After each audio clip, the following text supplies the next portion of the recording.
Hello everyone, I'm Bruffy1322 and welcome to the 21st episode of the Choking Hazard podcast. It's been a while. It's been almost a month since the last episode. Many things have changed. We've had Christmas, we've had New Year's, the first podcast of 2018. But as always, we've got my standard hosts, co-hosts with RDT. Standard? Wait. You're calling us standard? I think this word's got you in trouble. I've just noticed. Am I on the top? Yeah. Finally, after all this work. It's got sugar-free NOSCAM underneath RDT and No, I'm not RDT cam underneath. I can't believe Do you know what? Let's just restart. Do Do you know what? This is the first podcast of 2018. Couldn't have started any better. Well, why has it done that? We spent half an hour sorting out this out, and it's still, and I didn't notice. And it's your fault this time. It's your fault. RDT's the new favourite, NOS demoted. But that's Skype's fault. Oh, I know why as well. Oh, I know why. Can we just restart? Can we just restart? Alright, we'll restart. I'll put this in as like an outtake at the end of the video or something so people can see. Hello everyone. I can't. Oh my god. What a nightmare. Oh. So this is I'm just gonna leave the start in. I can't. It's the perfect, I mean, it shows exactly what this is. The choke of the week. This is the choke of 2018 already. So with my co-hosts in the right location this time, we've got NOS, sugar-free NOS. I'm not talking to you. I don't want to talk to you. And RDT down below. And we have our guest this week is someone who you would have known from the end of my videos, my testing videos, who I'm mentioning on all of my testing videos recently, the update videos. He makes very high quality videos for every update for GTA, really professionally done. Looking forward to sort of hearing more about how he does that and himself as well. It is Mikey from CentralGamingHub. Welcome. Hello, everyone. Welcome to the show. Nice. Thanks. Hello. Thanks for joining us on this totally professional podcast. It's nice being here. It's nice You've never seen professionalism like this before. No, Never. no, this is the pinnacle right now. Oh man, I can't believe it started like that. It's Skype's fault. I don't know. I still think NOS's webcam isn't quite the quality that it was when we first started. Skype's done something to it. And then RDT was having all the audio issues before we started. We've been trying to figure this out for the last 40 minutes now. But we are here in the most professional podcast in the world to talk once again about a GTA DLC. So we're going to be talking about the Doomsday Heist, which is the one that just happened. It was a few days after our last episode of the podcast. Who uses Skype anyway? Use Discord. Look, Discord doesn't. Don't get him started. Ooh. We do use Discord for audio. We use Skype for video, and it's a pain in the ass, but it's the best thing we can use. Don't get me started. So we're going to be talking about the GTA DLC. We're going to talk a little bit about YouTube in general. We'll talk about Central Gaming Hub, the channel itself, how that's come on, and get a bit more of an insight into the man behind it, because I would say it's fair to say, Mikey, that your videos are very professional and, not so much on the personal side.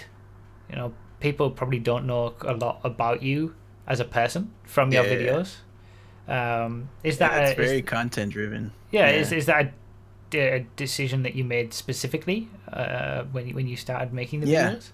Yeah. Okay. Yep. It's 100%. I just wanted to go straight to the point. Okay, good. We'll talk a little bit about that and get some more info on that. And then we've also obviously got the return of the choke of the week, which the start of this stream I think is already won. And and our usual community questions at the end. So if anyone wants to stick around until the end, you can ask your questions if you're watching this live, and if you're watching this as a video afterwards or listening to it on iTunes or those other places, stick around, because the questions sections are usually some of the best parts of the podcast, I would say. But what should we start with? Should we start with Doomsday? I suppose so. Some people had some very strong opinions about the Doomsday Heist. Yeah. Some. I don't want to give my opinions on it yet. I want to listen to everybody else's opinions first. I want to hear Mikey's opinion. Yeah, let's do that. Okay, so, well, I don't know. I kind of think it's the last one because it was so like fan service. There's one particular thing for everyone. You know what I mean? Like, you got the scuba suits, you got the jetpack, more heists. It's everything that we've been asking for, and they kind of did that in one DLC. Like, there's a bit of everything, or there's a bit of something for everyone. It's like a crowd pleaser DLC, I feel like. I don't know. That's interesting. I don't know. Yeah, I don't know if it's the last one, but it's definitely a crowd pleaser, in my opinion, because it wasn't like focused on one thing like Smuggler's Run, like straight up planes and that's it. But this one's kind of like spread out in different areas. It's an interesting way to look at it. Yeah, that's true.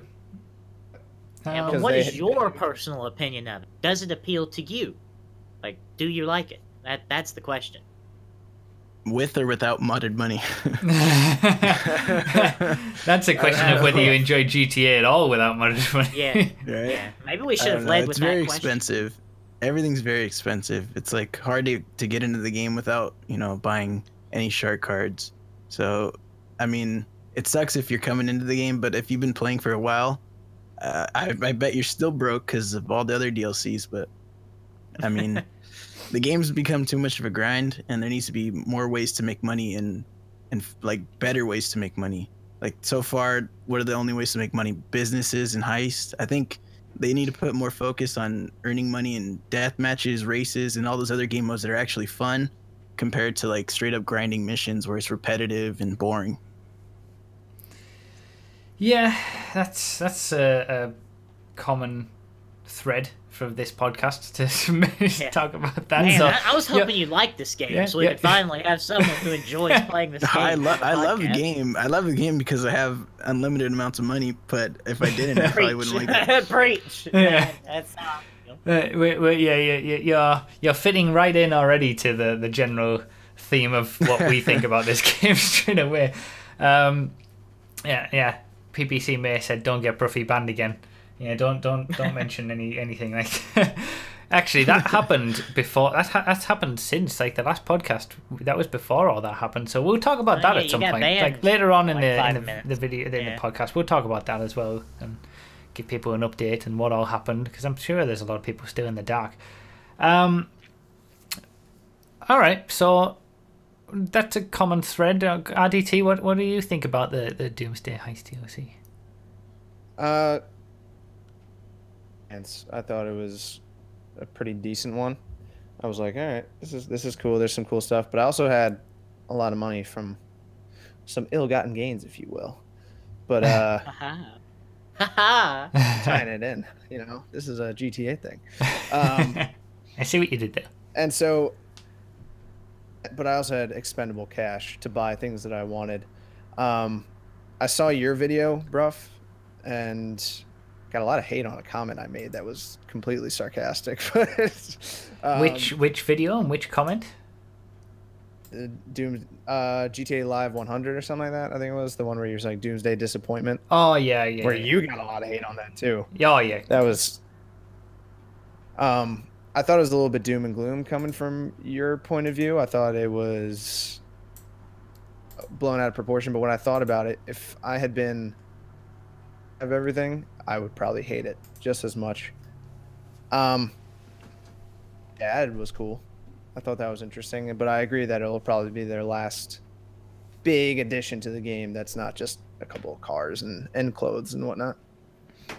Yeah, it kind of felt that way to me, that it was kind of a big swan song for the game DLC wise. Like, we might get content packs, but nothing on the extent of what we've seen. Okay.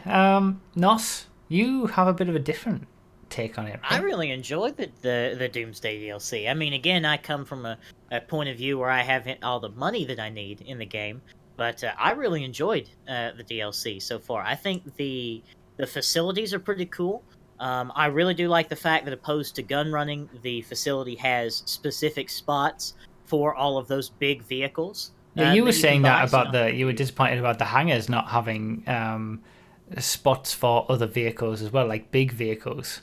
And whilst we don't have that, we also have spots within the facility for vehicles in general. So you can put anything which in is there. a great addition. Yeah, because with the gun running DLC, you had the bunker, right?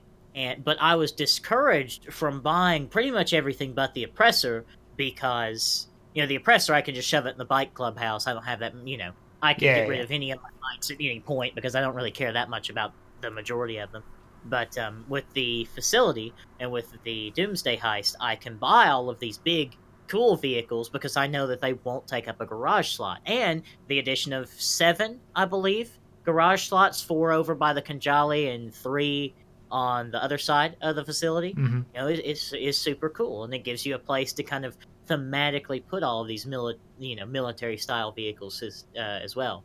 And the facility has a bunch of other different features. I mean, some of them are recycled from the CO office and whatnot. But I've really enjoyed it. I found I haven't done the third heist yet, but I found the first 2 to be really enjoyable, if incredibly difficult, which is, PvE has not really ever been that difficult in the game, so it's a change to have it be challenging. If you thought the first 2 were difficult. Yeah, I watched you do the third heist. Okay. Pretty rough. So, yeah. But I've in the highlight isn't even all of that. The highlight is still to come with the rest of the drip feed vehicles that we haven't gotten.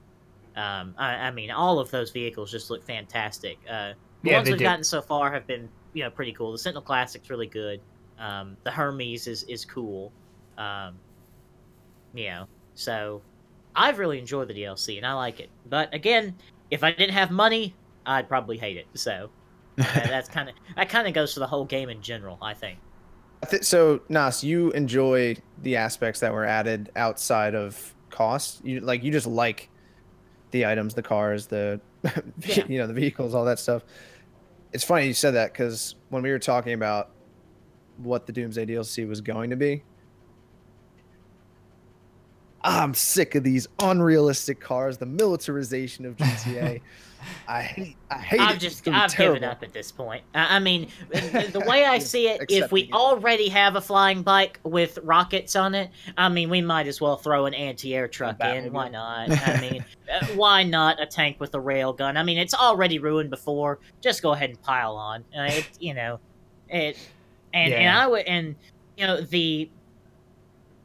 The vehicles, maybe not the Kanjali. The Kanjali is pretty powerful. But the anti-air truck has its strengths, it has its weaknesses. It's a 2-man. You got to get out of it. It's stationary. It has its balances. And whatnot. So some of the military vehicles are somewhat balanced-ish, as opposed to a bike with rockets on it. It's interesting what Phil Hoffs just said. The best part about the Doomsday DLC was the treasure hunt for the Red Dead Redemption revolver, which a lot of people have agreed with in the chat. And I have to say, I really enjoyed that. That whole thing of being in a session with, and there was, I kind of have these unique experiences where we can host public sessions of 30 people and everyone's just going about and doing their own thing, and some are helping me to make money in it or whatever, and some are just doing their own heist prep missions and things like that. That's a funny way to describe everyone jumping in front of you wanting to be on camera. Yeah, there are those as well. But, in comparison to a public session where you're going to have people actively trying to be out to kill people and ruin your experience, for example, it's a lot better. Yeah. But the very idea of what that was all about, that treasure hunt of going to these different locations, it was kind of like a bit of story mode aspects of collecting things or trying to work things out. Yeah, Strange and Freaks sort of thing. Yeah, and it was just a lot of fun to do something like that, even if it was just one little side thing. And that's kind of what I thought or was hoping that we'd have more of in this world of GTA Online. More little things like that rather than what we have got. But when it comes to the Doomsday Heist itself, I think it is a perfect embodiment of the game in general. And all three of you have said the same thing, that it's all fun and it's all great stuff if you have the money. And if you don't, you're not going to have a good time. And that's how it is. The game needs rarity, like rare items, like rare collectible items that no one else can obtain, like only a few number of people have. Like, I think that's cooler than buying the most expensive vehicle in the game. Yeah, absolutely. You know what I mean? Yeah, having something that you have to work for. I prefer things that you earn. Like when you speak to rarity, you know, in my mind that says, you know, loot boxes. You know, that says, you know, timed exclusive. No, I don't think he means like that you have to earn, right? Like by playing the game to unlock things and going through difficult. Is that what you mean? You can buy the rat loader. You know, the rat loader was something people were like, that car's so cool. Where do you get that? It's like, ha, I got it. You don't. You got to go find it, biatch. Yeah. And then, yeah. Yeah, now you can buy all the vehicles. I always thought that they should add the years onto the cars in which the years they were sold. So, like, imagine owning a 2013 Adder. Imagine owning an Adder from the start of the game all the way until now, never selling it. That would be so rare. Like, something like that would just add to the coolness. Like, that'd be so awesome. Yeah, they don't need to change anything about the car. Just adding the year at the end of the text would be sick. Yeah, that's cool. That's a great idea. How have we not thought of something like that before? Yeah, really. You keep being car people. Smart. Yeah, that's a great idea. The cars are only tools, and we use them to our yeah. But the thing is, that's like because they've decided to push the money side of things. It does mean that you lose out on those, and these are the sort of things that I keep saying, but people don't want to hear it a lot.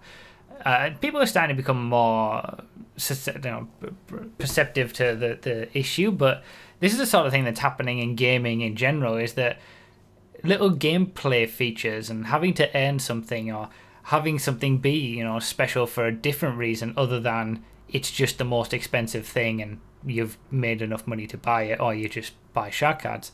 That is getting lost more and more in gaming now because of the increased monetization of every little thing that you can have, you know. So it again, Doomsday is.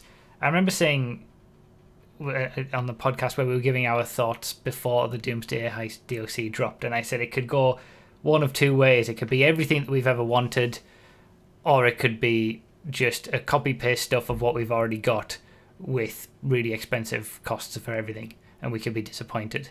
And I said also that it could also be right in the middle and be both of those things, and I think that's what it turned out to be. You know, it was they took, and that's why I was so disappointed in that video, even though it was yeah, I guess you could say a bit melodramatic now when you look at it, but that was just raw how I was feeling at the time on the first day that the DLC dropped.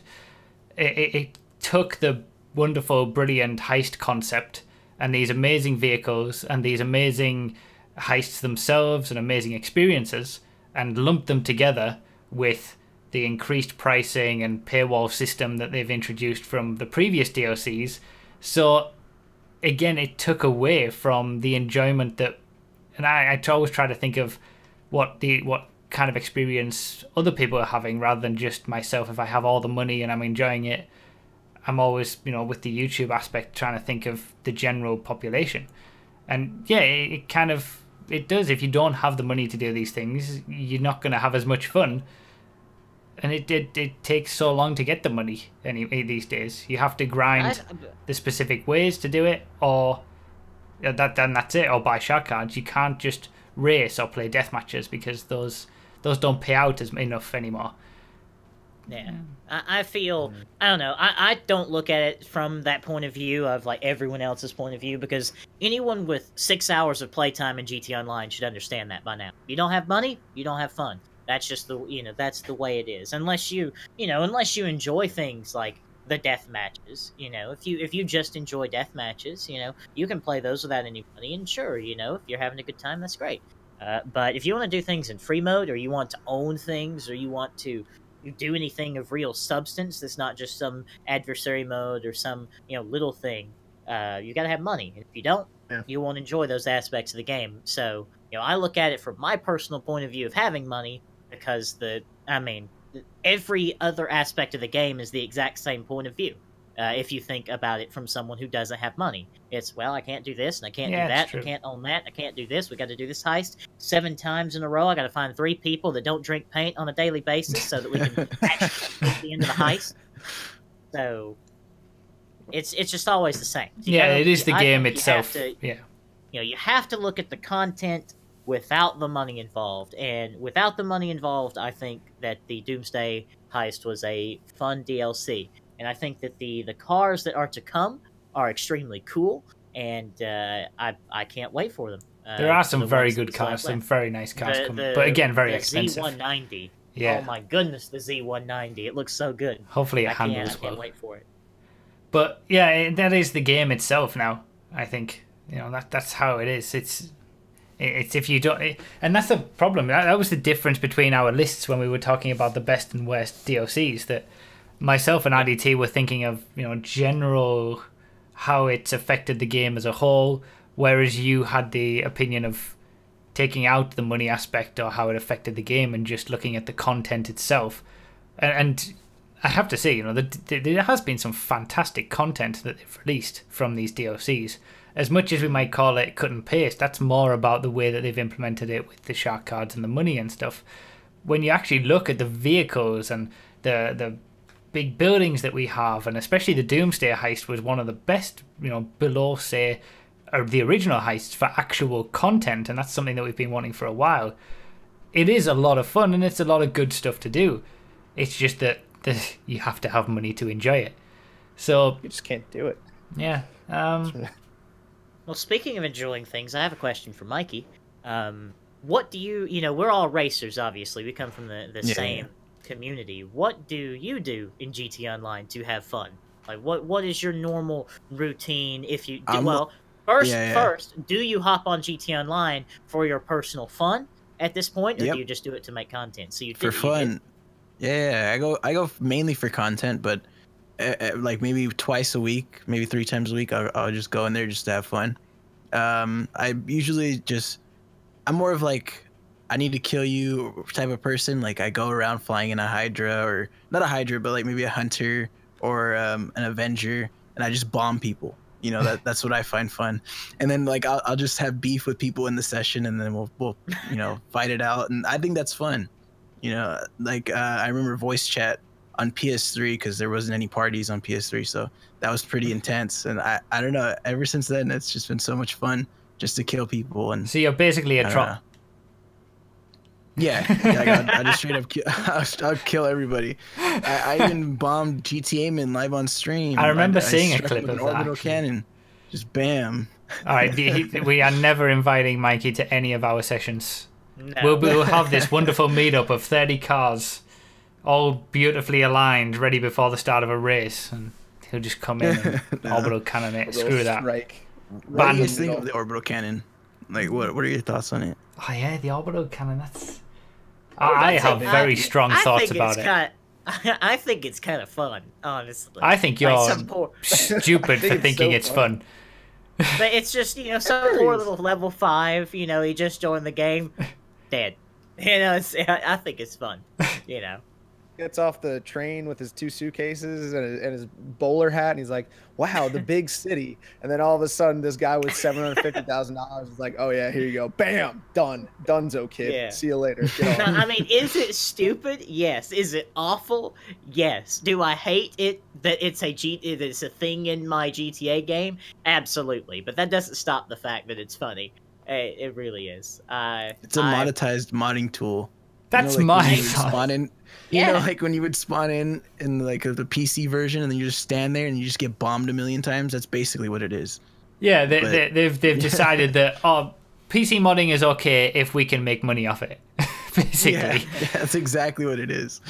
But I get that it can be hilarious at times, and the way that the game has gone now, with the way that the weaponization that we have with the game now, it is part of it. Yeah, as Nos said, I'm not happy that it's in the game, and I don't agree with its presence for the reasons that it's in the game and all that, but it can be funny in small doses. Yeah. Well, see, I've talked at length on the podcast about how I hate PvP in this game, and I think it's total trash. So it's really nice that I can sit inside my facility and make a man die without having to participate in PvP at all. I really enjoy that. So, do you want to say something, Andy? I did. Sorry, I said that the trolls should be put in a session with other trolls, and I don't know if they still have it, but they did. There was bad sport lobbies where everybody got a dunce cap. That was fantastic. Yeah, I remember you my never cousin hear got about thrown that on. these days anymore, do you? Bad spot. Like, does anyone My still cousin- get bad spot? I've never had it, and I don't think so. Yeah. Well, the only thing that attributed to being a bad sport was blowing up other people's cars, which you basically had to do anyway. I mean, if it wasn't a Kuruma, it was a Zentorno or some other car that was, an Infernus at the beginning of the game, when bad sport actually mattered. So you would end up destroying all these cars and you'd go to bad sport. It was a bad game. It had potential, but it was a bad game mechanic, and I'm glad that they disabled it because it was just not well implemented at all. Do you think there should be Yeah, multiple hardly free said. modes, like GTA 4, where it's like Oh God, like a yes. passive sort of free mode, Yeah. 100%, and then like Yeah, a you talked more about aggressive that one? with on your podcast with Sonny Evans, didn't you? I think. I don't remember. I honestly don't remember. But I Yeah, think there should be. Yeah, There should be. there should be a There's weapons two disabled free drastically mode. types of different players in GTA Online, and Yeah. I don't think they should be in the same session. I think that's the thing. Like So- GTA itself online has so many different people playing it with different desires and wants and all these sorts of things, and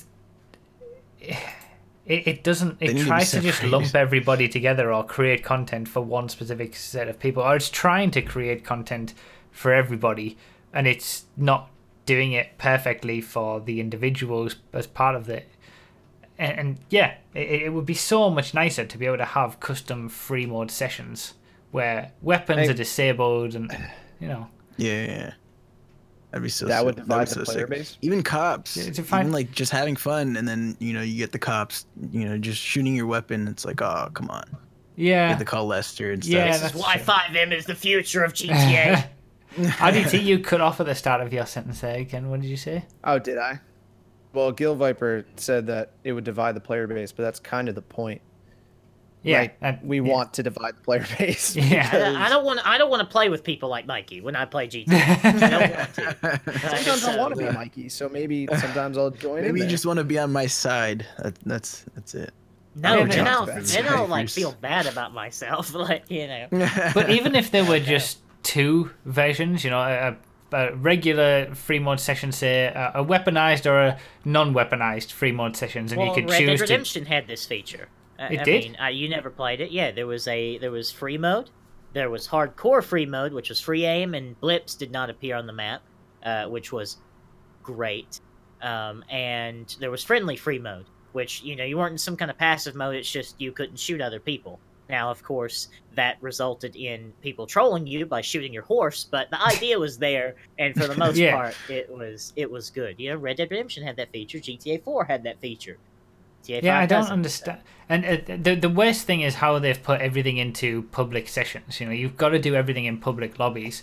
I've had a lot of fun doing these import-export missions and the gun-running bunker stuff and smugglers run hangar stuff in these 30-player sessions of crew members where, like I said earlier, we're all doing our own thing. There's no risk of anybody killing you or anything like that. Being able to go into, say, an invite-only session with 3 of your friends and doing these missions, the missions themselves are fun. It's not the fact that they're in public sessions that makes them fun. So I don't understand why it's locked. I know the monetary reason why it's locked, because Rockstar want people to destroy your stuff so you make money at a lower rate.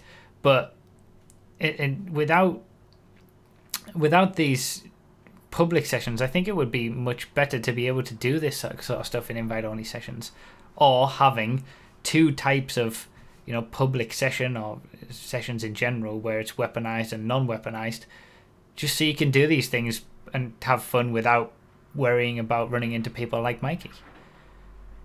Yeah, I Yeah. agree. Yeah.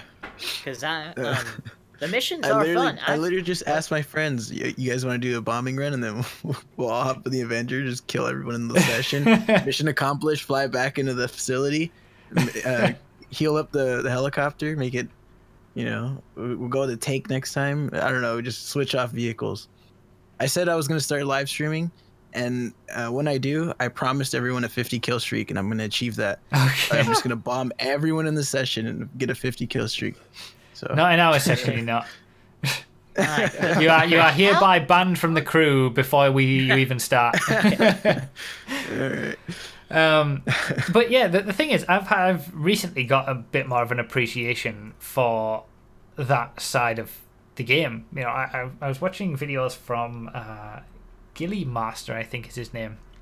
Yeah, I've watched some of his videos as well. So I mean, he has some videos of him, montage of killing people or someone trying to troll him, and then he just destroys him for the rest of the session and things like that. And him doing some scientific videos about different planes and which is the excellent, best. and the Akula is overpowered. Yeah, they are very, very, very good. I want an Akula because I saw these videos on it. Yeah, that's exactly. I did that as well. I bought an Akula just because I saw that. But he's very good. But watching those videos gave me an appreciation of that side of the game. Like, people enjoy going into free roam with these weaponized vehicles and having battles against each other, 1v a group, 1v1, a group versus a group. And I don't have a problem with the game being like that. There's no reason why it can't be, because that's another side of the people who are playing it who are enjoying what the game has to offer. There's no reason why it shouldn't be like that. Part of it. But I want to have the option to be part of it. I want to think one day, okay, well, yeah, I want to have a bit of a fight and go blow stuff up. Okay, I'll choose a weaponized lobby, or I want to just take things easy, sort out my garages, do some missions, and go in a non-weaponized lobby. It's that lack of choice, but I guess it's hard to change the core mechanics of the game in that respect these days, given... I mean, they've included passive mode for a reason, I guess, but it's hard to change it now. Hopefully, whatever's coming after this is going to take that into account, because I think there are so many people playing this game and so many different ways to play that it would be so much better if it actually could cater to all those people in a relatively straightforward way. And I think 2 sessions, weaponized and non-weaponized, is a very easy way to do that. But yeah, I have an appreciation for the weaponized side of it now after watching some of those videos, and it looks fun, for people who are interested in that sort of thing. And it's a challenge, and you're up against people in trying to kill them, just like we're up against people when we're racing. So, leading on from that, I guess, Mikey, have you done much racing? Yeah, every now and then I'll hop in a race. The Stunt Series races I thought were pretty cool, like the ones they added in Cunning Stunts or whatever it was called. Yeah. I think well done for cool. saying that the right way around, by the way. But I miss the races just downtown, like you'd go in the map. I don't really play much of those anymore. It's kind of hard to find a session like that, like a full one. Boy, I know the crew for you. Yeah, nonchalant dominance. Honestly, I can't get into a race, and there's like 5 people in it. It's like, oh, come on. I want to get in the full lobbies and spin people out and stuff. I don't think you guys no, stay away. I'm like a total You're filthy. I don't like you. He's ultimate troll. I need to win. All right, I need to win no matter what. You're just the worst. After all of it, you see these. I'm gonna stop mentioning you in videos now. I want to cut ties. This is it. It's over. I've learned about the person behind the videos now. That's it. I'm done. No, I love the game, man. I just try to win any means necessary.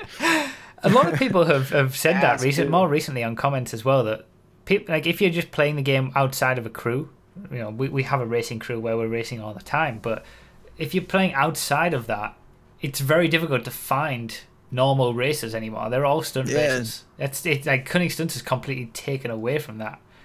I don't know what it's like on Xbox RDT. Have you got enough players to fill a lobby anymore? Is it?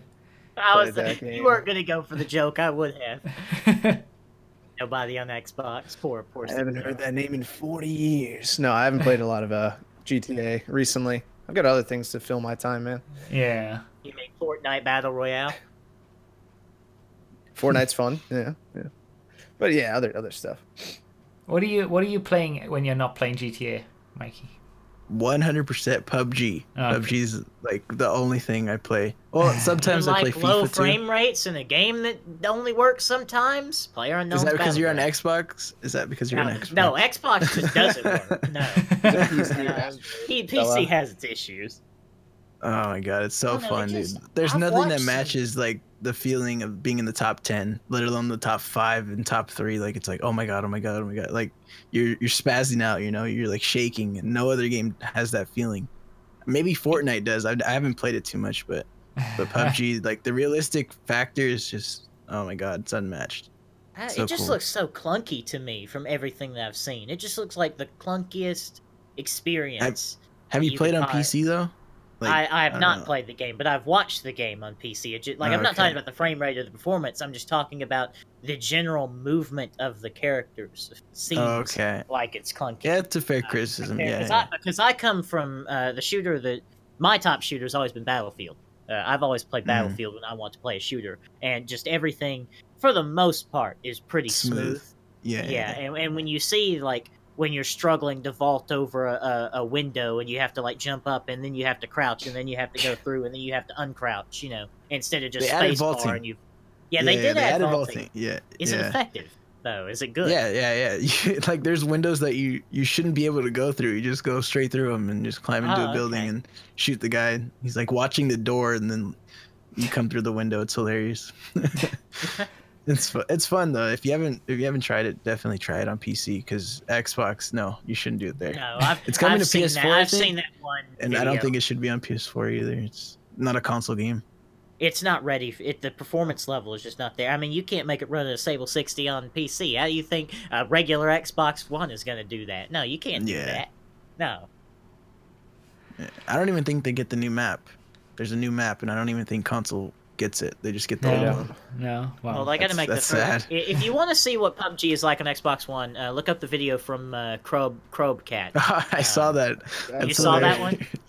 That's hilarious. Yeah. So shameful. It's randomly It's like, like the clay. all right. So there's a few things that we need to discuss, because NOS has moved trailer. As this is why. No, I haven't moved. I moved my previous trailer. You take the old one, you push it somewhere else, and then you take the new one and you pull it in. So I'm Okay, well, actually. NOS has got a new same. setup and a new place, Yeah. let's say. Yeah. RDT has new facial hair. And there's been various different things happening since the last podcast. But before we get into all of that, we should quiz Mikey a little bit on his channel, YouTube in general, all that kind of stuff. The thing that I kind of want to know is how, because I don't really know this, how long have you been doing this for, and what has caused you to get such a a following very quickly? Can you pinpoint that? I bid. As short answer, gun running. I blew up in gun running, but I've been doing YouTube since 2013. But it wasn't on CGH. It was like a personal channel. It was like 100% personality driven. Like I would do like playthroughs, little tutorials, and it didn't go anywhere. I had like 100 subs in 2 years. It's Okay. like totally like failure. I had a few videos with 1,000 views, but I thought that was like the best thing ever. So in 2015, I made CGH, and it started off as like a group thing. So we'd upload a bunch of different games, and GTA became the most popular, and I covered GTA. So then, that's quickly what the channel became. I think it got 2,000 subs in the first month after uploading. So I was like, oh my God, I just struck gold. This is like so cool. And I kind of, I would say in a year or so, it was like around 50,000. And then gun running came out. And that's when I was like making a bunch of videos, testing, doing other things. And it just blew up. I got 40,000 subs in a month after gun running. And that was Yeah, that's insane. crazy. Yeah. Never It's seen anything. it's like that. amazing that type of YouTube experience still exists. as well. Like, you just make content, people enjoy it, and then they subscribe to you. I mean, nowadays, you got to know a guy who knows a guy who knows a guy to leech off of, their viewer base, which is a strategy that I have employed and it's worked out well.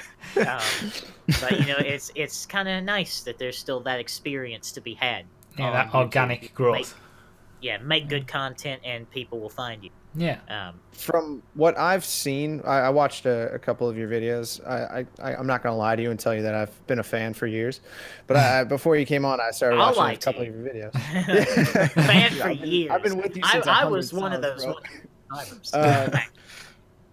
you same kind of information that these other, more notorious, infamous type GTA YouTubers have, but you present it in a very clean, well-edited way and leave your own ego at the door.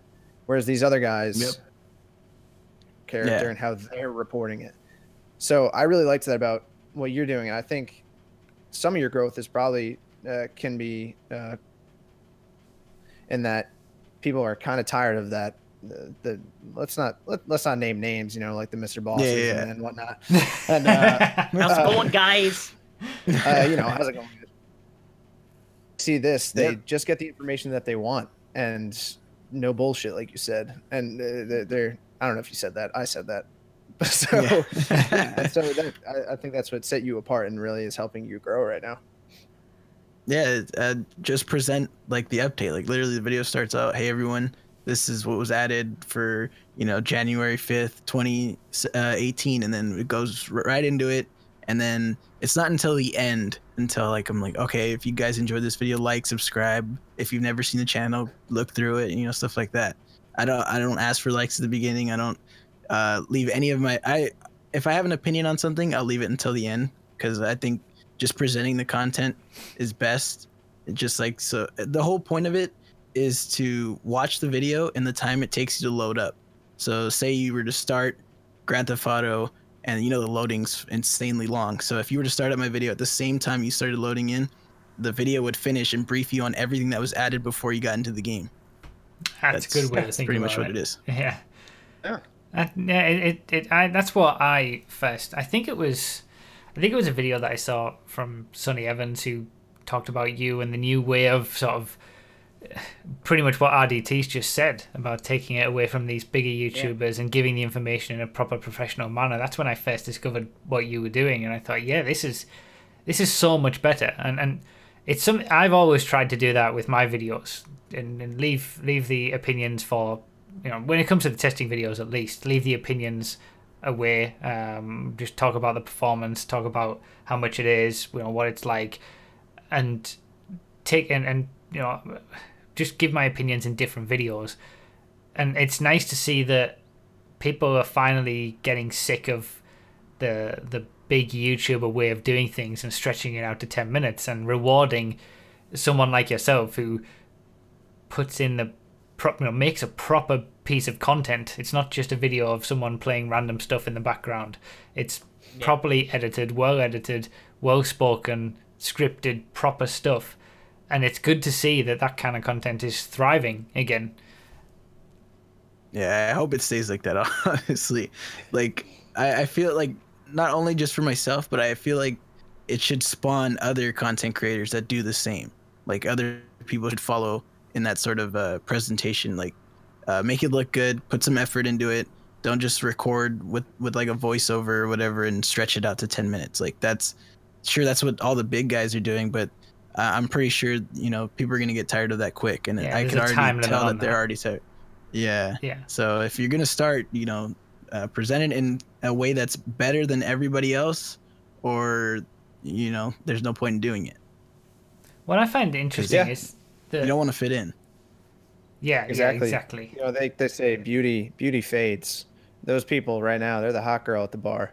So you want to get that, that substance, that girl with some personality, like Shaniqua, someone like that. Like Shaniqua. Oh yeah. Yeah. We're gonna have some updates on Shaniqua, are we? No, I did that for the memes. Okay, fine. They're actually engaged. Yeah. It's interesting because I feel like, I've been doing that from the start of my channel, and GTA series is a huge channel, and they've been doing that sort of more professional type stuff. But what do you think is different about the way you do things in comparison to a GTA series or myself, who we've been doing that sort of content from the start, but just, you know, done our own thing and grown as we have, and then you've grown hugely recently. Is there something that you can pinpoint about that would be different? Probably the effects. Like, there's just so many things that I've thought about when making the video and that are already implemented. So the cards initially, like, you know, the pop-up text saying when the card was added and how much it costs and all that, that card is for people who can't listen to the video. So say like you're at school, at work, you can't listen to it, but maybe you can watch it, like hiding it or whatever, and you could see the text, the new, you know, whatever car was added for $1 million, and you're like, oh, okay, cool. And then you could see it. And the Rockstar editor footage, when I use that in the intro, I zoom into the car like really close. It covers the full screen. And that's so if you can't watch in its highest resolution, which is 1080, then you can watch it in 360 or 480 or whatever it's called. And it could still be seen. You could see like the whole thing, even though you're watching at a very poor quality resolution, you know? That was kind of the whole idea behind it. I just have like so many things like thought out about the video, and I think that's why they're a little different. That's good. You know, I like that. I like the idea of thinking outside the box of what other people are going to be viewing. You know, and you do add. You know, it's straight away easy to tell with your videos the quality of the production itself. You know, like you say, with the cards and things like that. It is impressively done, and it looks very good. So it's kind of you've got a bit of everything for these GTA updates. Yeah, what? I never thought a GTA troll would be capable of so much thought. So. That's obvious. No. What?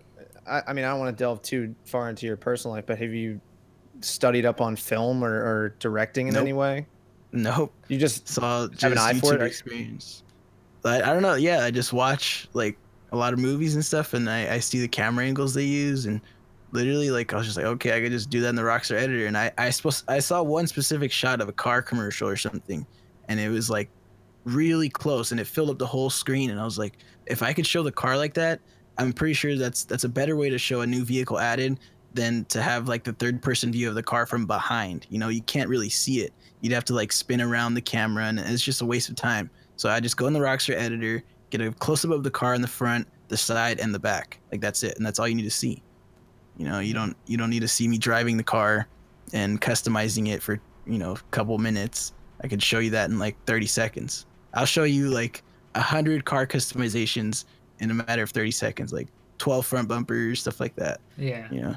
Oh god, the down. amount of times I've looked at car customization videos on YouTube for GTA, and people go through the customization options so slowly, but then half of the video is all the customization options, and then they get to the respray option, and they spend another 5 or 10 minutes just choosing what color they want in a customization showcase video.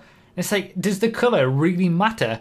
And then there's all the stuff like that are below respray, like spoiler and wheels and all that kind of stuff that you never see because you're too sick of people changing the color for the next 5-10 minutes. So yeah. It's like 8 minutes of them deciding whether they should go with this bumper or that bumper. Or that always, no matter how long they think about it, the car always turns out looking like trash. Just complete. The most expensive one. Is that what CoinDog does? I didn't even know that was what CoinDog does. I'm just thinking about those. I mean, it's been like that since people have been making videos about it. It's just so annoying when I'm trying to see specific customizations for a vehicle without going into the game and buying it or something. Yeah. Anyway. I actually have a question for both of you being Bruff and Mikey. Growth and your channels growing and the quality of them. Feel about drip feeding as a player base, as fans of the game, but as content creators, how do you feel about it? Knowing that you have videos lined up for the next 2 months, at least every week, you have that one video you know you're going to make. Yeah, they're essential in terms of like update videos, but I don't think I would have been as big as I am if it weren't for drip feeding. So I obviously, as a content creator, I enjoy it. It's like, you know, videos to make, but as a player, I guess it's cool because say if all those cars were added in the lump sum from the update, like, oh, here are all the cars, then you would just literally pick out a few of them. Okay, this is the fastest, this is the best looking, and that's all I'm gonna buy, you know. And then all the other cars just sit there and you never buy them. So with drip feeding, you have time to obtain the money, and yeah, I guess it's good because you don't just pick out the best ones and then just use those. Drip feeding gives each car a chance to be purchased, because you're like, oh, well, I don't know if I should buy that one because now I have the money, you know. I guess it's an interesting question. Yeah. You know, from a content creator perspective, I still don't like it because I have so many ideas of videos that I want to make and so many things that I want to do. Having to create 2 videos for every single car that comes out every single week, I'd rather not do that. I remember back in the days of when they used to release all the cars at once, and I'd just do one video, or it would be 2 now with the top speed stuff, but I'd just do one video on all the cars. And I used to like that better because I'd test everything, I'd put it out there, and then that was it. It was done, and I could focus on whatever else I wanted to do beyond that, not relating to testing. So I find that it takes up so much more time now with the drip feeding of having to test a video every week, where I can't just devote a day to testing everything. I have to do it a little bit every week, and then making 10 videos on 10 different vehicles is going to take a lot longer than making one video on 10 different vehicles with the testing for 10. So it helps, I guess, from a viewer number perspective, in terms of getting views more consistently, but I would still prefer it the other way. I think it was Cunning Stunts where I saw my biggest growth, and that was the videos.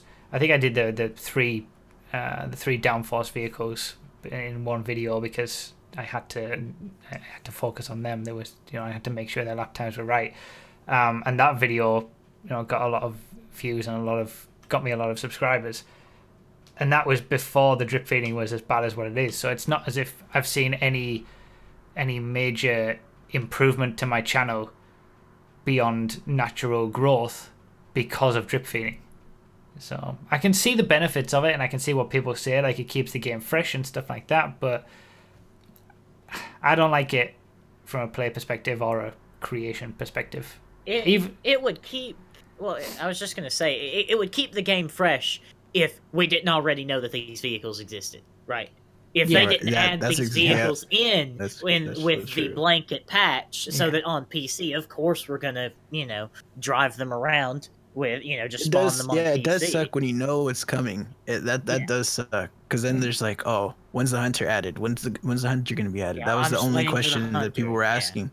It's like, oh, when is it coming? When is it coming? And that definitely sucks, but I think it helps with the longevity, and it transitions nicely into the next DLC. Like literally, there's no like week where there's nothing. There's no boring week or month. It also kind of helps.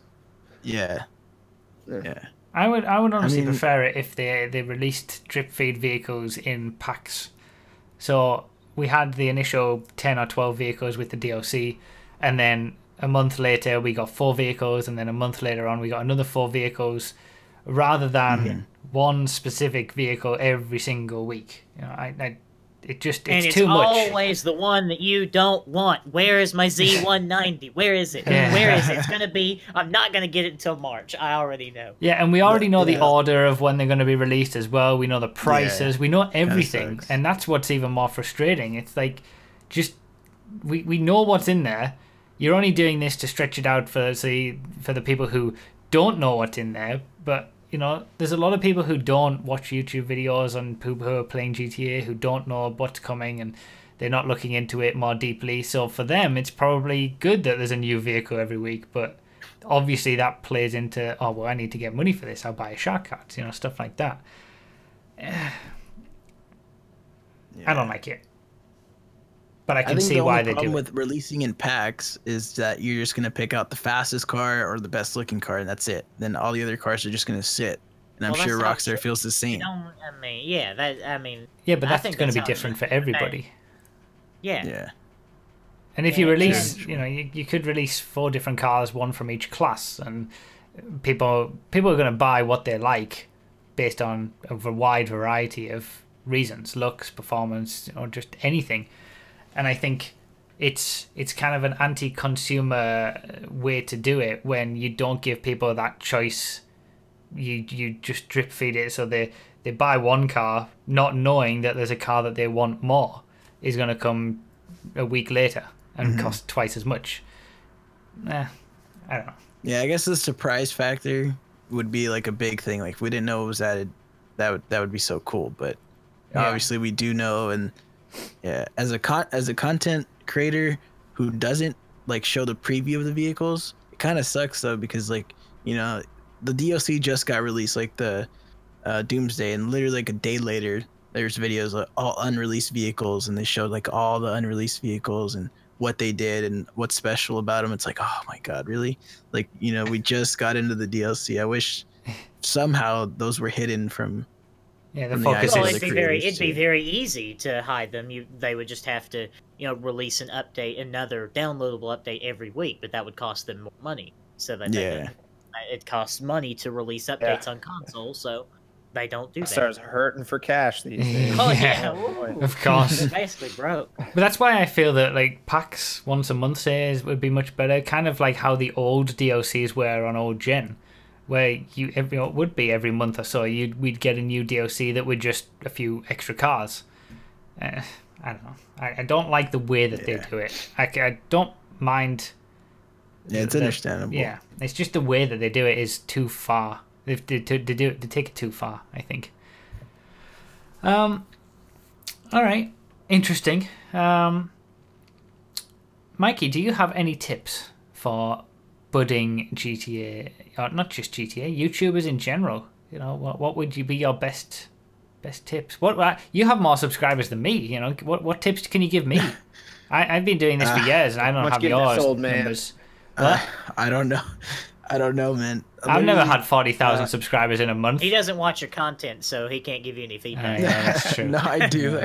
That's true. No, I guess just dive straight into the information. If you find something out, like just tell them immediately as soon as they watch, because that'll catch their attention, I guess. Like if something's added, like say the car was added, it's best to start with the car, you know, rather than like the new adversary mode. It's like you got to tell them everything in like the first minute. You know, that's what I feel like. That's the only tip I got, to be honest with you. Okay. And to make it look good and leave your personality like at the door if you have something negative to say about it. Like I know you have strong feelings on the drip feeding and like the really expensive vehicles, but like I feel if you just go over the content and what was added and just leave the whole political view behind, then I feel like a lot of people would enjoy it more. I don't know if you get what I'm saying, but I do. Because I've thought this for a while, that my channel specifically has had an identity problem. Like I tried to be full information with testing videos, but also I want to have discussion videos, and I have live streams where it's my personality. You had a personality driven channel, you said, and now you've gone completely the other way with just full on informational stuff, and my channel has tried to be a bit of everything, so maybe that holds me back. I don't know, but I ultimately I think anybody who's successful on YouTube, and I'm hoping you're going to agree with me here, but is doing it because they enjoy making the videos. You know, it's not you were still making videos and enjoying it when you had no subscribers and no viewers. You're just able to get more viewers now, but it's the process of making content that is enjoyable. Yeah, I guess that's why I kind of like drip feeding, like as a content creator, because it's videos to make. I can't complain. They're giving me video ideas right there. Just new car, new adversary mode. Yeah. I guess that's why I like it so much. And your tips are, they're important, assuming that the person is aiming to make that type of content. But I really do admire people who make this information-driven content, because it seems so hard to me. Like, it's so much easier to just start up a stream and be myself and pray that, someone comes by and watches my trash stream. It's so much easier. It's so much simpler. It's just so much, for me, it's more fun to do. So, I mean, without the people who, do the information content, I wouldn't know half the things that I know about the game. But it's just, it seems so difficult to me. Like, maybe not difficult, but tedious is more the right word. I think we could probably whittle down what you were saying, Mikey, to like stay in your lane. Like I just let them form their own position or opinions. Let them form their own opinions. Like if that's your channel, like let's say someone has a channel where they discuss, like Bruff was saying, he has these data-driven active videos, and then he has the videos where he's talking about it. And those are separate series, but they're still on the same channel. If someone has those channels that just talks about and thrashes Rockstar, then stick to that, and the people that enjoy that will go to that. People that want the objective, data-driven videos like yours, they'll go to that. Just stay in your lane. It's like I think Bruce Lee said it, 1,000 punches, fear the man that practiced one punch 1,000 times. You want to have a specific thing that you're good at and stick to that, definitely. And the people that want to see that will come eventually. So basically I should change my channel name to GTA car testing and just only do testing videos. Is that what we're saying here? I think you should go for the rants. You need to go for the rants. Stop the testing and just do rants. Yeah. Although I think, anyway, we're getting to talking about me at that point. I don't want to. Let's stop talking about me. I don't like it. Yeah, I'm sure your audience loves you in particular. Like, even if you were uploading, like, just you playing, they would still love it because they love you as a person. Where it's like me, that they enjoy the videos. Love's a strong word. That's pretty much it. Yeah, very strong. You could probably have a different host on my videos, and they'd still like it. They don't care if it's me or someone else. Yeah, you need an intern. I work for real cheap. Voice. All right, so let's talk a little bit about these changes that have happened, because things have, since the last podcast, things have escalated in many ways, more than one way. I've been banned on GTA. Thanks, episode 100. Thank you. Yeah, episode 100. No. Nos has got a new trailer in the same location. We got to make sure everyone knows it's the same location, but just a different trailer, different domicile. It's very simple. Very simple. He's also, as you can see there, got a chalkboard. He's one-upping RDT with his lack of whiteboard. Real chalk, just like the old days. The old days being 10 years ago. Whatever. What do you guys say about it? What's your new setup like, Nos? Are you happy with it? Oh, it's great.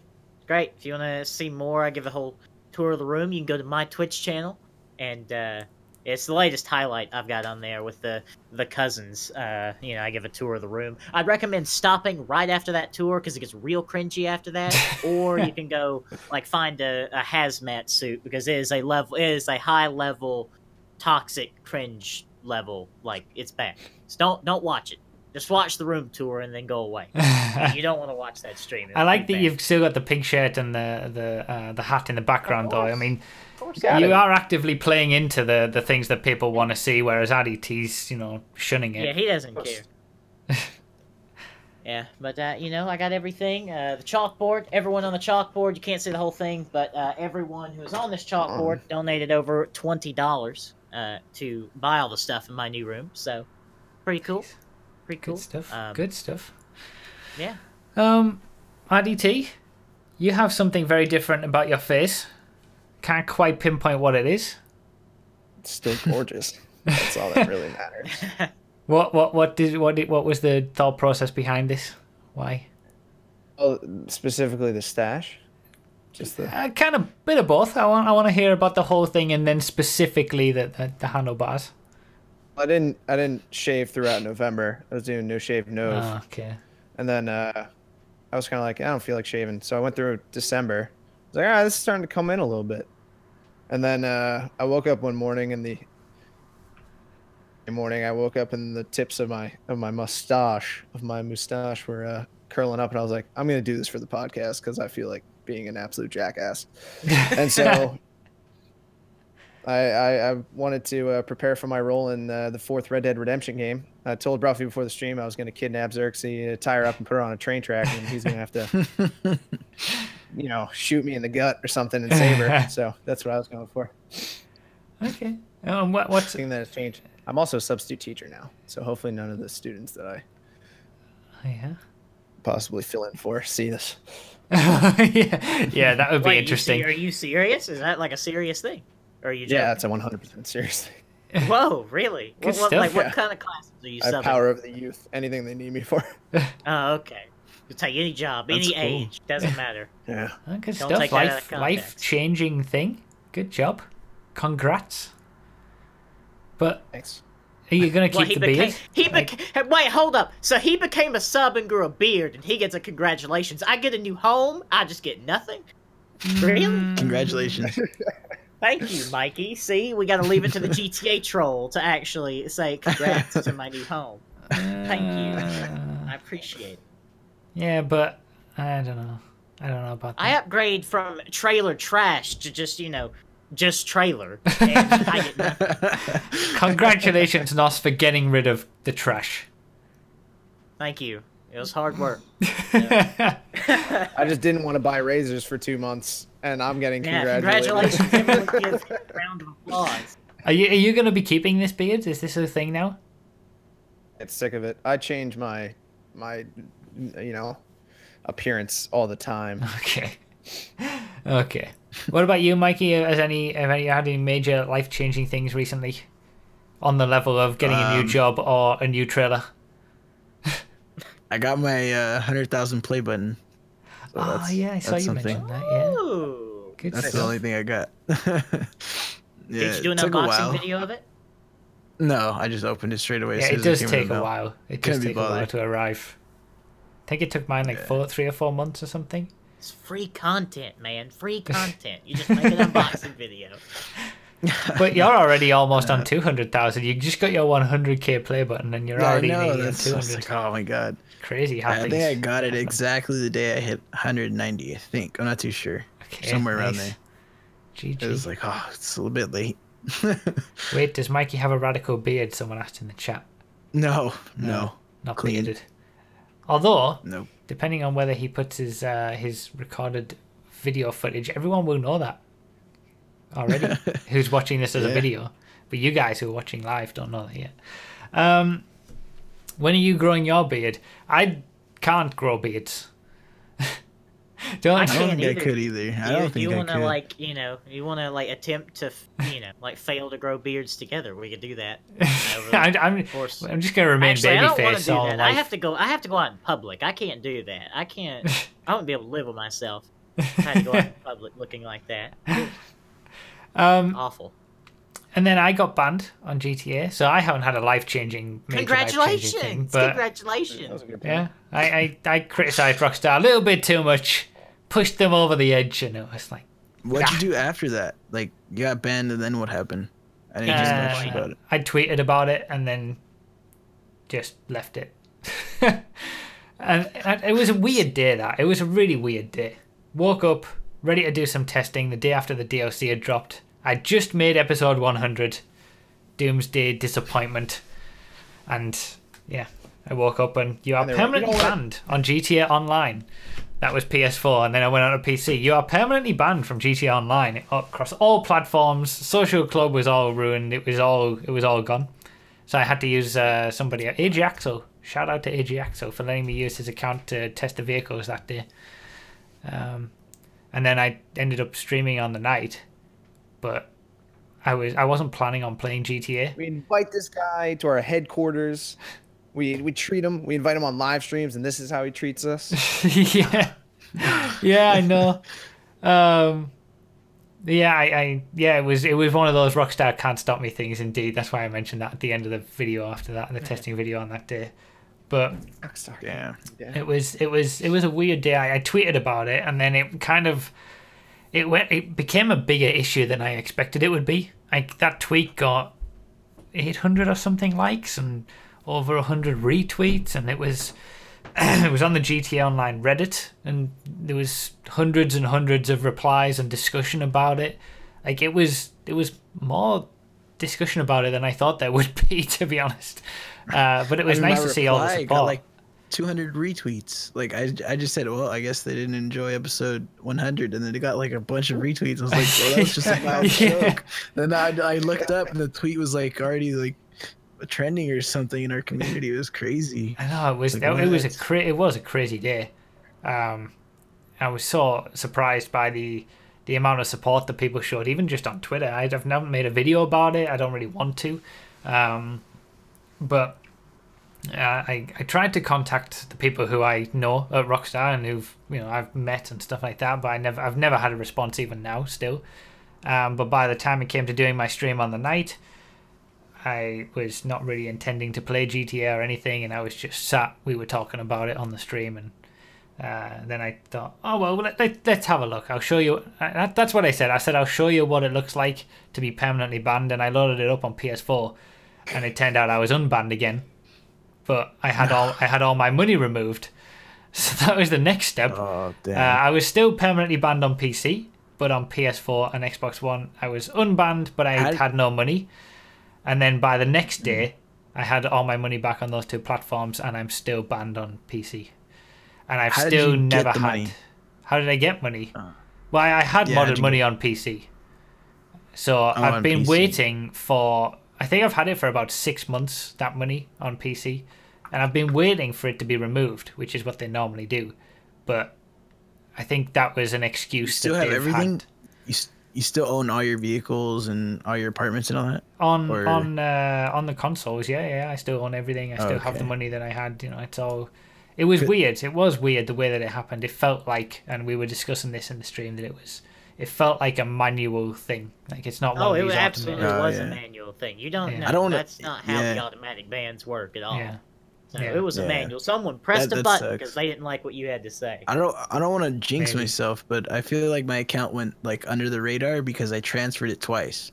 It was modded on PS3, transferred to PS4, and right before the ban wave, I transferred to PC. So I don't know if like the bunch of transfers just like kept me under the radar because I've never received any punishment for it. And I have garages and garages stocked up full of X80s. Like, GTA Man has seen, like, I have 7 garages full of X80s all ready to be sold just in case I get banned or money wiped or something. So that's the thing. You gotta be playing a good game. You need to swap those out for vigilantes right now. All right, I will. That's the thing. Like, it's weird because it doesn't seem like the thing that happened to me happens to everybody else, and so many big YouTubers that you see, let's not name names, they just blatantly cheat. Like, they have modded people in their live streams. They get modded money on streams. They have accounts with modded money, and then nothing ever happens to them. You've said, you've been going for ages and nothing's happened to you. My account was fine for 6 months without anything happening to me. And as soon as I start to, I was being progressively more and more negative towards what they were doing, culminating in episode 97, which was a pretty bad one from their perspective, I imagine. And then episode 100 on the day of the DLC seemed to be the turning point, and they thought, right, let's just get rid of him. Let's ban him. Let's show him what we can do. Hopefully it wasn't manual.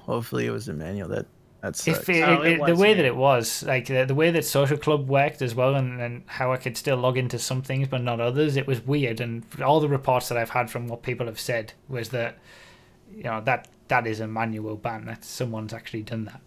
So probably some intern. Why? So, Prof, if you remember, I sent you a picture on the day that you were banned of another YouTuber, a really big YouTuber, Oh yeah. tweeted directly at Rockstar Games a picture of a modded account on GTA with a ton of money in it. It was like 97 billion, something like that. And then he had a message up in the top corner saying you don't have enough money to pay your utility bills. And then he tweeted that at Rockstar. Did he get banned? No. Not at all. No. Not at all. Tweeting it directly at Rockstar. Doesn't get banned. Who is that speaking? Yeah, that's for anyone who's new to the podcast. That's our producer, MB Hammer. He's in the background. He'll sort us all out with the calls later on, the community questions. Yeah, it's amazing. It is amazing how the double standards of it all. So it's weird. It is strange, and the timing of it, how it just so happened to coincide with me putting out a very, very negative video the day after I'm banned permanently across all platforms. Coincidence, I think not. And I feel like they've maybe been wanting to do it for a while, and they've been wanting to try and send a message or shut me up or something. And the modded money, me talking about, glitching and modding and all that kind of stuff, and me not being very positive about them in videos, they've decided that, all right, enough's enough, we're going to ban him. And then the outcry on Twitter and how much it sparked the conversation on Reddit and how much it spread. And I had a few, I think someone from Kotaku and another media outlet, they contacted me asking what was going on and if I'd answer some questions about it. And it was becoming a thing. And I think if they'd upheld the ban on the consoles as well, I think it could have become more of a thing, and they decided, all right, let's try and rein it back in. We'll keep him banned on PC because we've got a reason he had modded money. We can at least back that up, but we'll remove it on the consoles because it's getting to be too much of a thing. So it kind of became damage limitation at that point. So it was thanks to you guys all who supported you on Twitter and all that I think got it back, at least on the consoles. But still, to this day, I've never had a single word from them. I've been to Rockstar's offices in London. I've talked to the guys. He called me up one time when there was an issue with a car and explained what was going on. And Really? if they had a problem, We haven't heard this before. No, I mentioned it heard at the this time. back- I mentioned it at the time. Did you? Yeah, it was when it was the downforce changes that were intentional. He told me that the downforce changes were intentional, and then they got reverted again. Okay. Um, Oh, I'm sorry. What is I that? misinterpreted What is that downforce? statement. oh, What is there's a video. There's a video. Oh. There's always a video. Downforce Video on versus everything. spoilers Certain in the cars fact-finding get series, downforce and don't get an addition of traction from spoilers. Like but they do now. they didn't, and now they Yeah, do. yeah. way It's people basically a telling different them mechanic. It's a mechanic to make cars go quicker in corners that isn't just Too long basically didn't adding watch. traction. The faster you go through the corner, the better you can corner. Yeah. For the most part. Okay. But yeah, I've spoken to the guys and I contacted the guy on the day, and still not any kind of response from them, no explanation, no nothing. And if they had a problem with me and what I was saying and all that, they could have just picked up the phone. There's better ways to handle it. That would be a logical and reasonable course of action that would make sense. They have to Therefore, break up that with is you not over what text, they did. man. Yeah. They tried to text you and break up with you, and just do it in person. Yeah, that was it. I know. I know. So that's the story. I'm still banned on PC. I'm probably always going to be banned on PC because they've got the modded money stuff to fall back on if there's ever an issue, And I don't want to draw any more attention to it, to be honest. I'm sick of the whole thing. That day was not a pleasant day.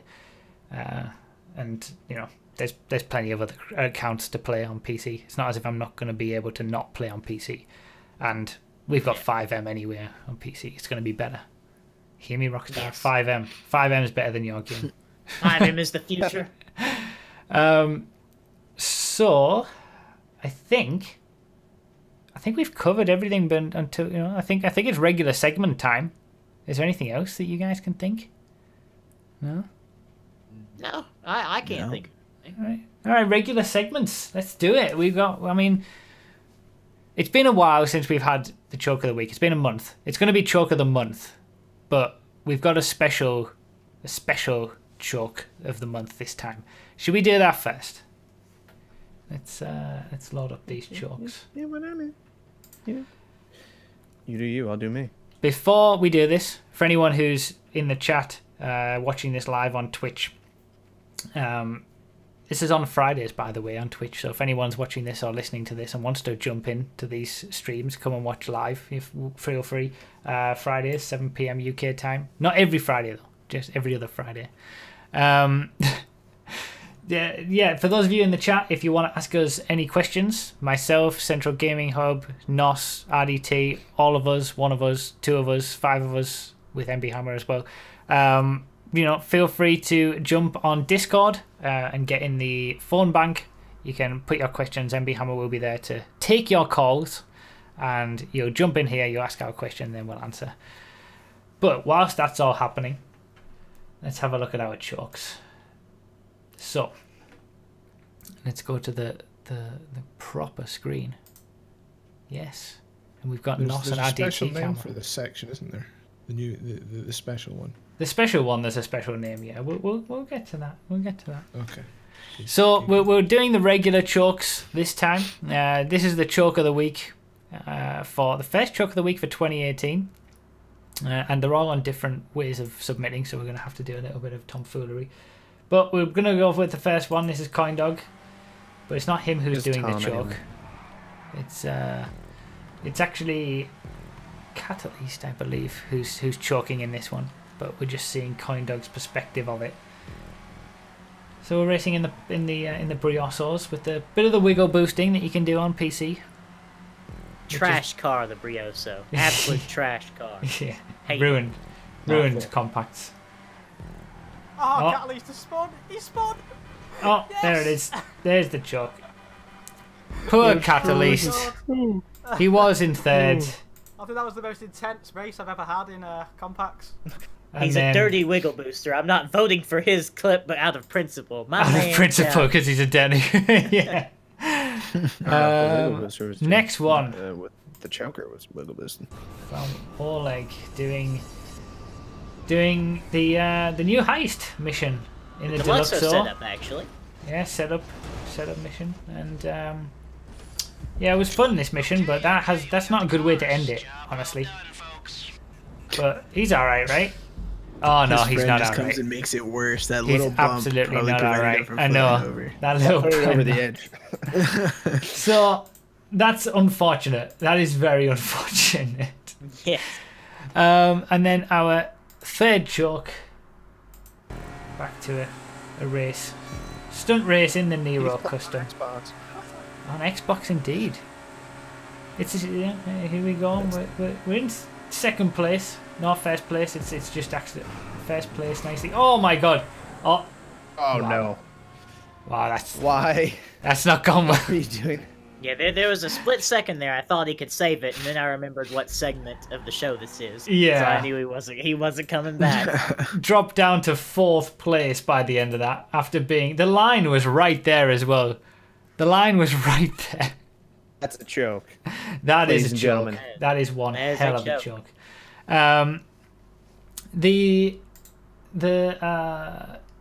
So basically there's a straw poll, and you guys can vote for what you believe to be your choke of the week. Whatever you think was the best of those three, get on the straw poll. For those of you watching this live, put your votes in. Get your votes in. Absolutely do it. We'll give our thoughts once the voting has been done. Or it's over there in the chat. Which direction is the chat? The chat is that way, yeah. That way. Okay. Oh, it's over there. Go look at the chat. So the other way, RDT. There you go. You guys are down there, right? No? So some interesting chokes this time to explain to Mikey, who is relatively new to the podcast. It's the first time he's been on the podcast. It's been a pleasure to have you on. By the way, it's a lot of fun. Even though you are a dirty GTA troll. Yeah. I mean, it's a community that we had to cover eventually. Yes. Yeah. Just didn't expect it would be from such a prestigious YouTuber. Yeah, really. Yeah. Basically the idea, a choke is the full definition, and me and RDT always get picky about this, because a choke is where you're doing something very well like you're in first place in a race, and there's no issues. The finish line is right there, and you do something that causes you to lose that race. And that is the whole definition of a choke. Something that's your fault, and you were about to get a great result, and it just capitulates. Oleg's also, that's the end of that mission, right? Yeah, And then absolutely. Oleg's the middle clip there, the clip number 2. He was at the end of the mission, about to finish it, and then decides to crash land into the roof at a wrong angle, and it fails right at the end. So, but on usually the way that these go is that things get submitted that aren't by definition fully chokes, that me and RDT always think that's not really a choke, it's just a bit of a crash, but people end up voting for it anyway because it's a good crash or something like that. So, you know, that's just a general overview of the choke of the week, which hasn't been the choke of the week for a while now, but the choke of the fortnight or the month. It's the choke of this specific week. There might not be another choke next week, but this specific week is the choke of this one. Yeah, that's true. That's true. Doing very well doesn't mean you're in first. You can do very well beating people you usually don't do, but still not far up top. That's true. You know, if you're just doing better than you normally do or something. And anyway, so what are we? How are the results? Are the results? We have an official result. Yeah. Okay. Should we give our thoughts first? 103 votes cast. 103. Wow, good job, everybody, for putting starting 2018 strong. Yeah, good. We started this podcast really strong, didn't we? Yeah. Oh yeah. Yeah. Mikey, give us your thoughts first. Yeah. What do you think was the best choke? For sure, number 2 with the high setup or whatever that was, because I know that takes a while. That's at least, you know, a reset, and you got to go back and do what you were doing all over again. So definitely number 2. Okay. What about you, RDT? 3. Yeah. You know, right at the end. Okay. One last extra barrel, and you messed it up. You choked it. You're done. You're done. Sorry. Nos? I'm with Mikey here. Number 2. Wait, that's number 3. Number 2. It's gonna do this, and I was like, no. Okay, yeah, number 2. Number 2. Well, I'm with RDT actually. We're split down the middle on sides of the podcast as well. How'd I end up on Mikey's side? This is what I just said earlier in the podcast. I didn't want to do. Yeah, I think number 2 was number 3. Sorry, was my favorite. It was the absolute quintessential choke. The finish line right there in first place, gonna win the race, messed it up big time. But we shall see what the community thinks with the actual results. Give us the results. Good. So in third place with 6 votes was choke number 1, the wiggle boosting scum. Yeah. In second place was choke number 2 with 29 votes. That was the heist issues with Oleg. And in first place was choke number 3. It's all going so well for Despecky Legend. 72 votes. Well done. You're back. Well done. Wow. Well done, Despecky Legend. You are awful. Just at least you won something. At least you won something. Yeah. At least you won that. No, don't focus on any of the positives of winning choke of the week. It's just all about how terrible he is. Yeah. Awful. That was what was the voting for? How many votes for number 3? Did you say? 2. 72. All right, so it was a big difference. As a landslide. Yeah, landslide. It was a proper choke as well. Number 2 was a proper choke too. So they were both. You're right, but I don't like it.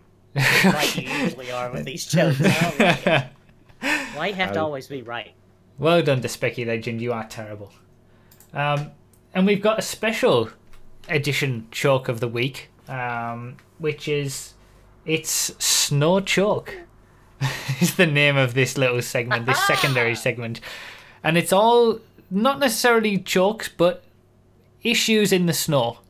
So we shall start the special Christmas music as we go through this, and check out these snow chokes.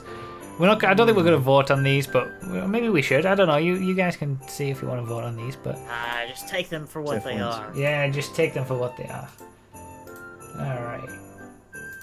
Let's go with these, and then we'll do this. All right. Snow issues. You absolutely do hear royalty-free Christmas music. That's a choke in the snow. That one, yeah. That's not doing well in the Tropos. That's unfortunate. Yeah, it gets worse. Don't worry. Oh my god, it is getting worse. Oh no. I thought that was it. I haven't seen these. I'm going fresh into these. Long one Oh. here. God. Working as intended. I feel like this back won't down. be working as intended. Oh, I know what's going to happen. This is what happened to us on the stream. Joins a job. And there we go. We had such that clip issues. continues for a while, so No issues like snow issues. We had so many issues in trying to do stunt races in the snow, and it turned out that I think it was people's Christmas clothes. Christmas clothes caused us to not be able to join jobs, and jobs. The game would crash. The entire game would crash because of Christmas clothes. Oh, there it goes again. Second time. GTA is broken. It is. yeah, It's it a broken continues game. for a while. I think it's like a 3-minute clip of just. All right, nothing let's. bad. Yeah, okay, we're gonna be swimming for a while. Oh no, we did it. He did it again. Tried to join again, He did it again. and it happened again. Tried to join. It's the same over and over and over again. Oh my Did I god. ever tell you looks the hilarious. definition of insanity? Yeah, let's. Oh, and then he finally gets in by joining from a person on the list. Okay, without accepting the invite. Okay, let's skip to the next clip. The game is broken. The game really is broken. You know, it's unbelievable. All right, third clip. Have yourself a merry little chokemas. In the snow, stunt race in the snow, first place. Looks like there's only 2 people in the race, maybe. Oh, yeah, crashed it. Crashed it. That's a nice little choke in the snow. All right, Christmas present choke. Taking my Christmas present for its first drive. Good old Hermes. This one's pretty good. This one's Yeah. pretty good. Okay. This is why I hate airbag suspension. Oh, It's is awful. he beached? He's beached in the because the suspension's lowered and he's got oh my god. Airbag suspension is the worst. I hate Oh it so my much. god. Oh. So that looks like it's bloody squirrels. The first, third, and fifth chokes were all Wondersniff, and it was Soriano for the second choke, I believe. All right, so he's having to get a Futo to knock it off, as Agent 14 is calling him. And as we Oh know, the my Futo is the best vehicle to drive in the snow. Of course. Wait, he's gone on the top of it. He can't get him off. Oh god. Oh, this is just a nightmare of choking. For anyone who's listening to the podcast on iTunes or whatever, yeah, check out, as always, check out the chokes when they happen, not on the You video. can check those out later when you're not driving. Yeah, or driving to work. Yeah, the because morning. I know that's what you're doing. You're driving, listening to me right now. There he goes, he got it out. Well done for getting it out at least, you know. Alright, the that last was one. nasty. Last Chokemas, I gave you my heart. Here we go. First place again. Piss was the dominator. Bit of drift. Clip the barrier. And there you go, second place. Second for life. So there we go. A special edition holiday Does Christmassy. magic stuff only race to like one other person? That's what it looks like. Yeah, I think it was only 2 people in the race, wasn't it? I like snow. I like snow in GTA. I think like it's snow special. too. Luckily, in 5M, I can experience another snow person whenever I like. Of course. So nice. Nice to see some snow chokes. It's Snow Choke, this podcast segment. Rest in peace, George Michael. For real. So, RDT. It's been a month. But do you have... Year. What, And, what did you say? You got to start off the year right. Okay, You of know, course. Yeah. I had my fair share of apple juice on the eve of the new year, of course, as we all have. You know, we all enjoy. But I decided to kick off special that I think everybody can enjoy. And this is a really, really special drink we got here. I don't think anyone would see this one coming. Super pure. It fools most people, most athletes, I would say, unless they drink Gatorade or something. It's not Gatorade, don't worry, because who in their right mind during this segment would drink anything during sports? That's so stupid. I'm not gonna lie to you guys. I don't have anything to review today. I had like 12 inches of snow come down. I didn't have time to go. I was just gonna review water. That's what I was gonna review the whole time. I can't go through it. Now I have Stockholm syndrome, cabin fever. Come on, man. I don't have time to do this. I can't do this. I'm sorry. But anyway, water, you know, everyone needs it. Everyone drinks it, and it's really good for you. So. Finally, an apple juice minute that I can endorse. Fantastic. Go get yourself a glass of water. So, the first apple juice minute of 2018, and you've reviewed water.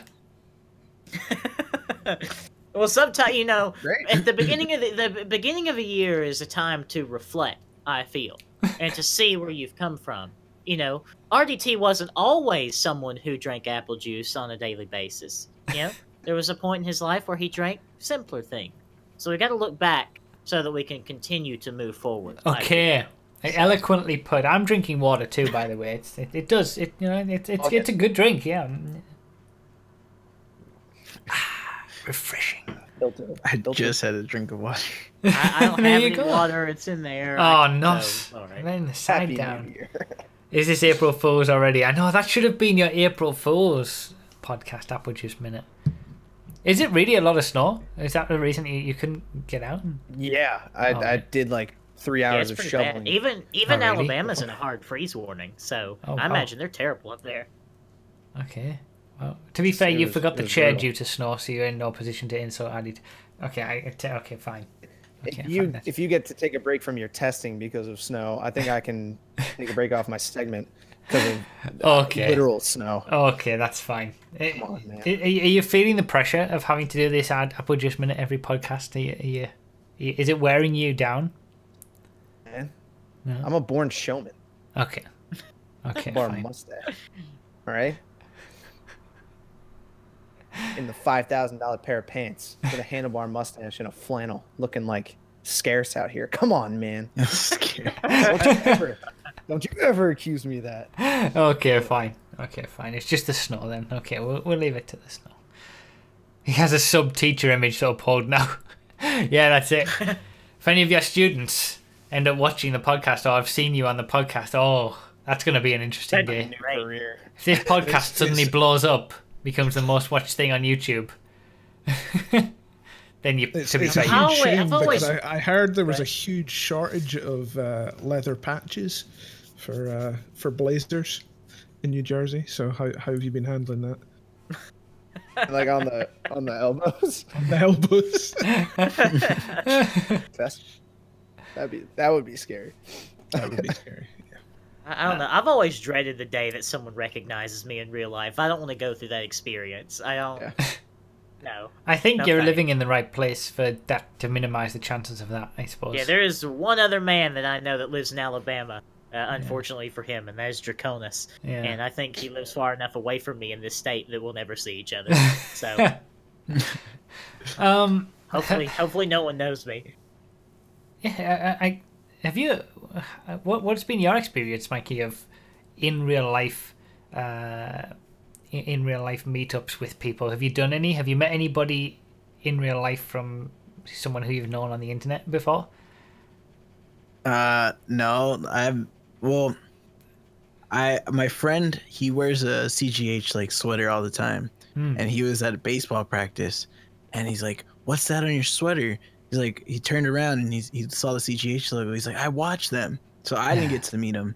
Okay. But, you know, Okay. and my friend told me, and then my mom's a dentist, and I think one of her patients or whatever knew who I was when she mentioned it. So I've never met anyone from online, but I've heard they're out there. So I don't show my face too often to get recognized or anything. Yeah, that's They would true. have to identify the logo or something. Yeah, okay. So if I wanted to get recognized, I'd probably need to like wear my shirt, like, I don't know, for 6 months straight, and hopefully someone sees it. Who wears their own merch? What a just sociopathic thing to do. I absolutely do. It's quality You wait t-shirt, until you'll be- quality t-shirts, They are quality mugs. You can find it all on the link down below in the description. You made me do that one. You had to. You know.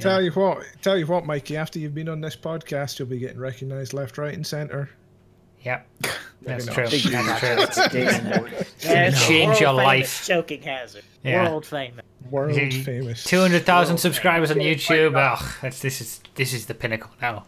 When you get invited on the Choking Hazard podcast, you ring home. You tell your wife, "You've done it, baby. Break out the red panty." This podcast has made us rich. I hope. Oh man. Okay. Have we got any questions, MB? How much? Well, you know what? We've got one call-in and a bunch of scaredy bollocks people that have No, I don't want. I'm not. No. I'm not What having this. scumbag? I'm not having And this. you know what? I'm going to call one of them out right now. Actual Panda, your own moderator, is too scared to get on the mic. What a He's loser. been. He's Actual even fan, been you're on a loser. streams before when He's we're playing been on Euro streams. Truck. He's been in real life streams before. Yeah. I've seen his Disgraceful. face. And you too scared Disgraceful. to get up on the microphone? No, I don't think so. Don't think so. Disgraceful. Get in there. No, we're Yeah, not that's asking. all. His But question's not whatever getting it is. asked. Screw that. No, no. What did we do? question doesn't Didn't we get do a asked. limit of like two writing questions was the maximum we were going to ever accept? Yeah, we downsized our mailbox, okay? Yeah. You only fit 2 letters in there. That's it. Our PO box isn't infinite, but our phone lines, we've got hundreds of phone lines. Yeah, we've got an unlimited call plan from Sprint, the #1 nationwide cellular carrier. Don't let 1%, whatever their slogan is, I don't know. Who says Panda is at his PC or platform or something? That's no excuse. No This excuse. is the call-in Discord's on section. It's mobile. not the write-in section. Disappointed in all of you. All of you. All of you. Every single So, one of you. So I've just noticed we do have one more caller, and he is a mod, so I'm not going to screen him. okay, Um, that might be a mistake. so, probably. Okay, so our first call is from Ample. Hello, caller. we You're on the getting Choking an Hazard podcast. What? Oh, wait. Is he in here yet? Yeah. See, this is the problem, Nos, Okay. with you not being close to your computer. Yeah, You can't I know. see I things. can't see the monitor. Anyway, cut it out. We'll cut it out in post. Okay. No. Hello, caller. You're on the Choking Hazard podcast live from a brand new location that's the same location. What's your question, and who's your question? Hello, guys. I'm Jacob from Germany. Welcome to so the show, Jacob. Thank you. I just read my question out. Leslie Benzies, president of Rockstar North and the producer of GTA, got fired in January 2017. In my opinion, this was the event which made GTA 5 or online the player cash milking machine, I would like to call it. It is since gun running. What do you guys think about my opinion? I think you're absolutely right. I think we Leslie- talked about Good that. point. Yeah, I Good agree with you. point. And, I mean, Leslie- I'd say it was already headed on a downward slope there, but once he was gone, it just You think he completely- jumped off the train right on time? Just Yeah. I think, a lot of people have mentioned this as time's gone on even further, and we've seen what GTA has turned into. That it all tends to coincide with Leslie Benzies being fired, and yeah, it absolutely does. I think that because it was the two Hauser brothers and then him, right? Those were the three main people behind GTA since it started, and I think that the brothers wanted to go with the way that the publisher wants it to go and monetize the hell out of it, and he didn't want that. He probably thought the way that we think about GTA, and yeah, I think that he saw the way that it was going. He kicked up a fuss about it. He wasn't happy with it. I think wasn't Heists the last thing that he worked on? I think from I remember hearing. I'm not sure, but he got fired on January 12th, I think. So after import export. Yeah, but I think he before that, like he'd been put on sabbatical, yeah. and he wasn't really part of things for a while, and I think that there was definitely he wasn't happy with the way that it was going, and he ended up not being part of it anymore, and we've seen even more rampant GTA turned into something that we don't want it to be. We could easily have the game that GTA is now without the extortionate prices, and we'd have more fun. It's a shame, but he is still out there doing something. He's creating a game all fresh, and hopefully that's going to be something good. Like, what's it called? Everywhere, anywhere, somewhere. Do they know what it's going to be about? It's everywhere. It's meant to be like a big open world experience, right? Yeah, that Benzies left January 2016, so that I don't think that was before import export. 2016. Okay, there you go.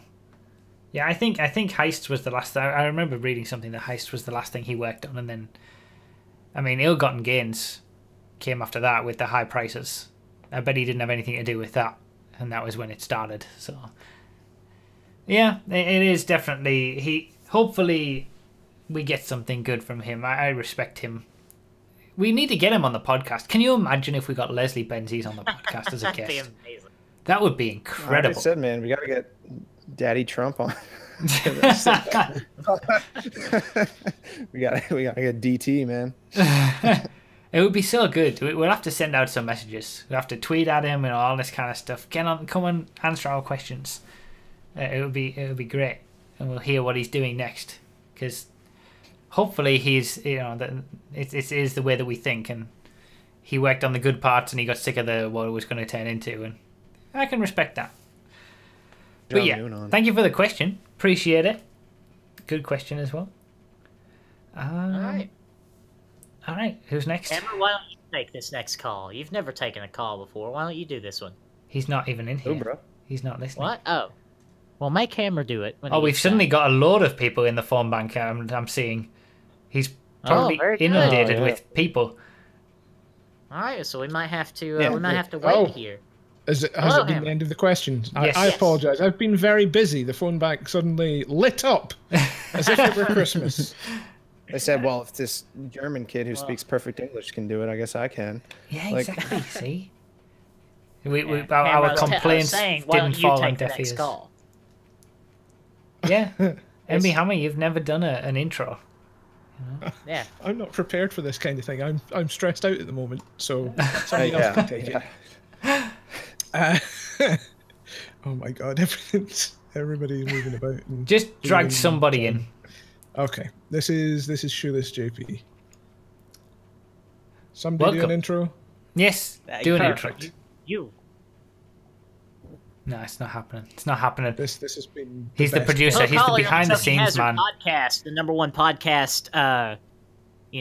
On Bruffy's channel. What's your question? #1 podcast on my channel. Oh, that's not high praise at all. World more like it. Hey, I wanted to touch base about Deluxo. Obviously, we had quite a few armored vehicles that were also able to shoot rockets. Obviously, we had the Hydra, and then we had the quasi-flying vehicle in the Oppressor, which could basically end up flying, if it boosted off the ground for enough. But now we have a vehicle that not only flies and hovers, but it also has a lot of missiles to shoot. How do you feel about how it's affected the game balance in public lobbies, especially on like Xbox One, where there is no modded lobbies or anything? And thank you for taking my call. The Deluxo particularly, right? This was about. I I don't think it's affected balance in any way. I mean, the other armaments and weapons that you have are so powerful and so much faster than the deluxe. So I don't really feel that balance is the issue. Yeah, the I mean, bigger issue. it's never been Deluxo balanced. is stupid, just like the rocket bike. It's stupid and it doesn't belong in the game. I don't like it. It's dumb, but it's not unbalanced. It flies real slow. That's about it. So. What about you, Mikey? What's your take on the Deluxo? Yeah, let's have a more educated. It still doesn't have. It doesn't compete with the Oppressor. The Oppressor's just way too good. I mean, you can just get away from anything so fast. Where the Deluxo, it's like super slow, so you can catch it with a homing rocket or whatever. So it's not too bad. So if we're talking about the Deluxo specifically, well, I don't think it's too bad. It's kind of cool in my opinion, but it's nothing compared to the Oppressor. That's way too good. I can't. I kind of wish we still had. We just got a standard Deluxo. Yes, I agree. That didn't have. Make GTA reasonable again. Make it reasonable again, please. But even if you could upgrade it, like with the Back to the Future styling of things, can you imagine if the customization you could put in the flux capacitor in the back and the stuff on the back of the back of the car and all this kind of stuff, but it just didn't. Would definitely be breaking copyrights. Yeah, remember that scene? Yeah, but where Marty McFly ran over a bunch of hookers and took all their money. Was that Back to the Future Part 2? I think so. But like, the whole idea. I mean, given that we have the Oppressor, nothing is off limits anymore. So the Deluxo fits given we have the Oppressor, but if we didn't have the Oppressor... Those are my thoughts on the rest of the militarization. It would be stupid that we had a car that could fly, but the Oppressor exists, so what can you do? But it's nice to have the Deluxo back. I just wish we had a plain version. Yeah, I don't think definitely needed a plain version and like a super whatever flying version, I guess. It would have been nice to have two. Yeah, and a plain version that will only cost like 500,000 or something like that. Instead.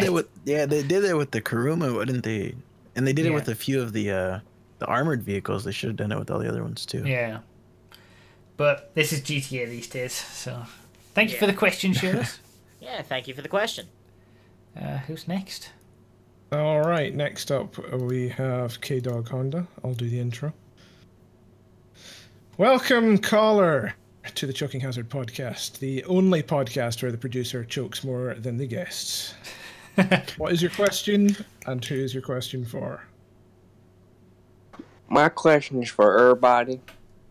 CentralGamingHub kind of talked about it earlier. He thinks Doomsday could be the last DLC, but could you see Rockstar down the line do a one last hoorah and just do a sandbox mode and say, here you go, here's everything that we do that you can do too?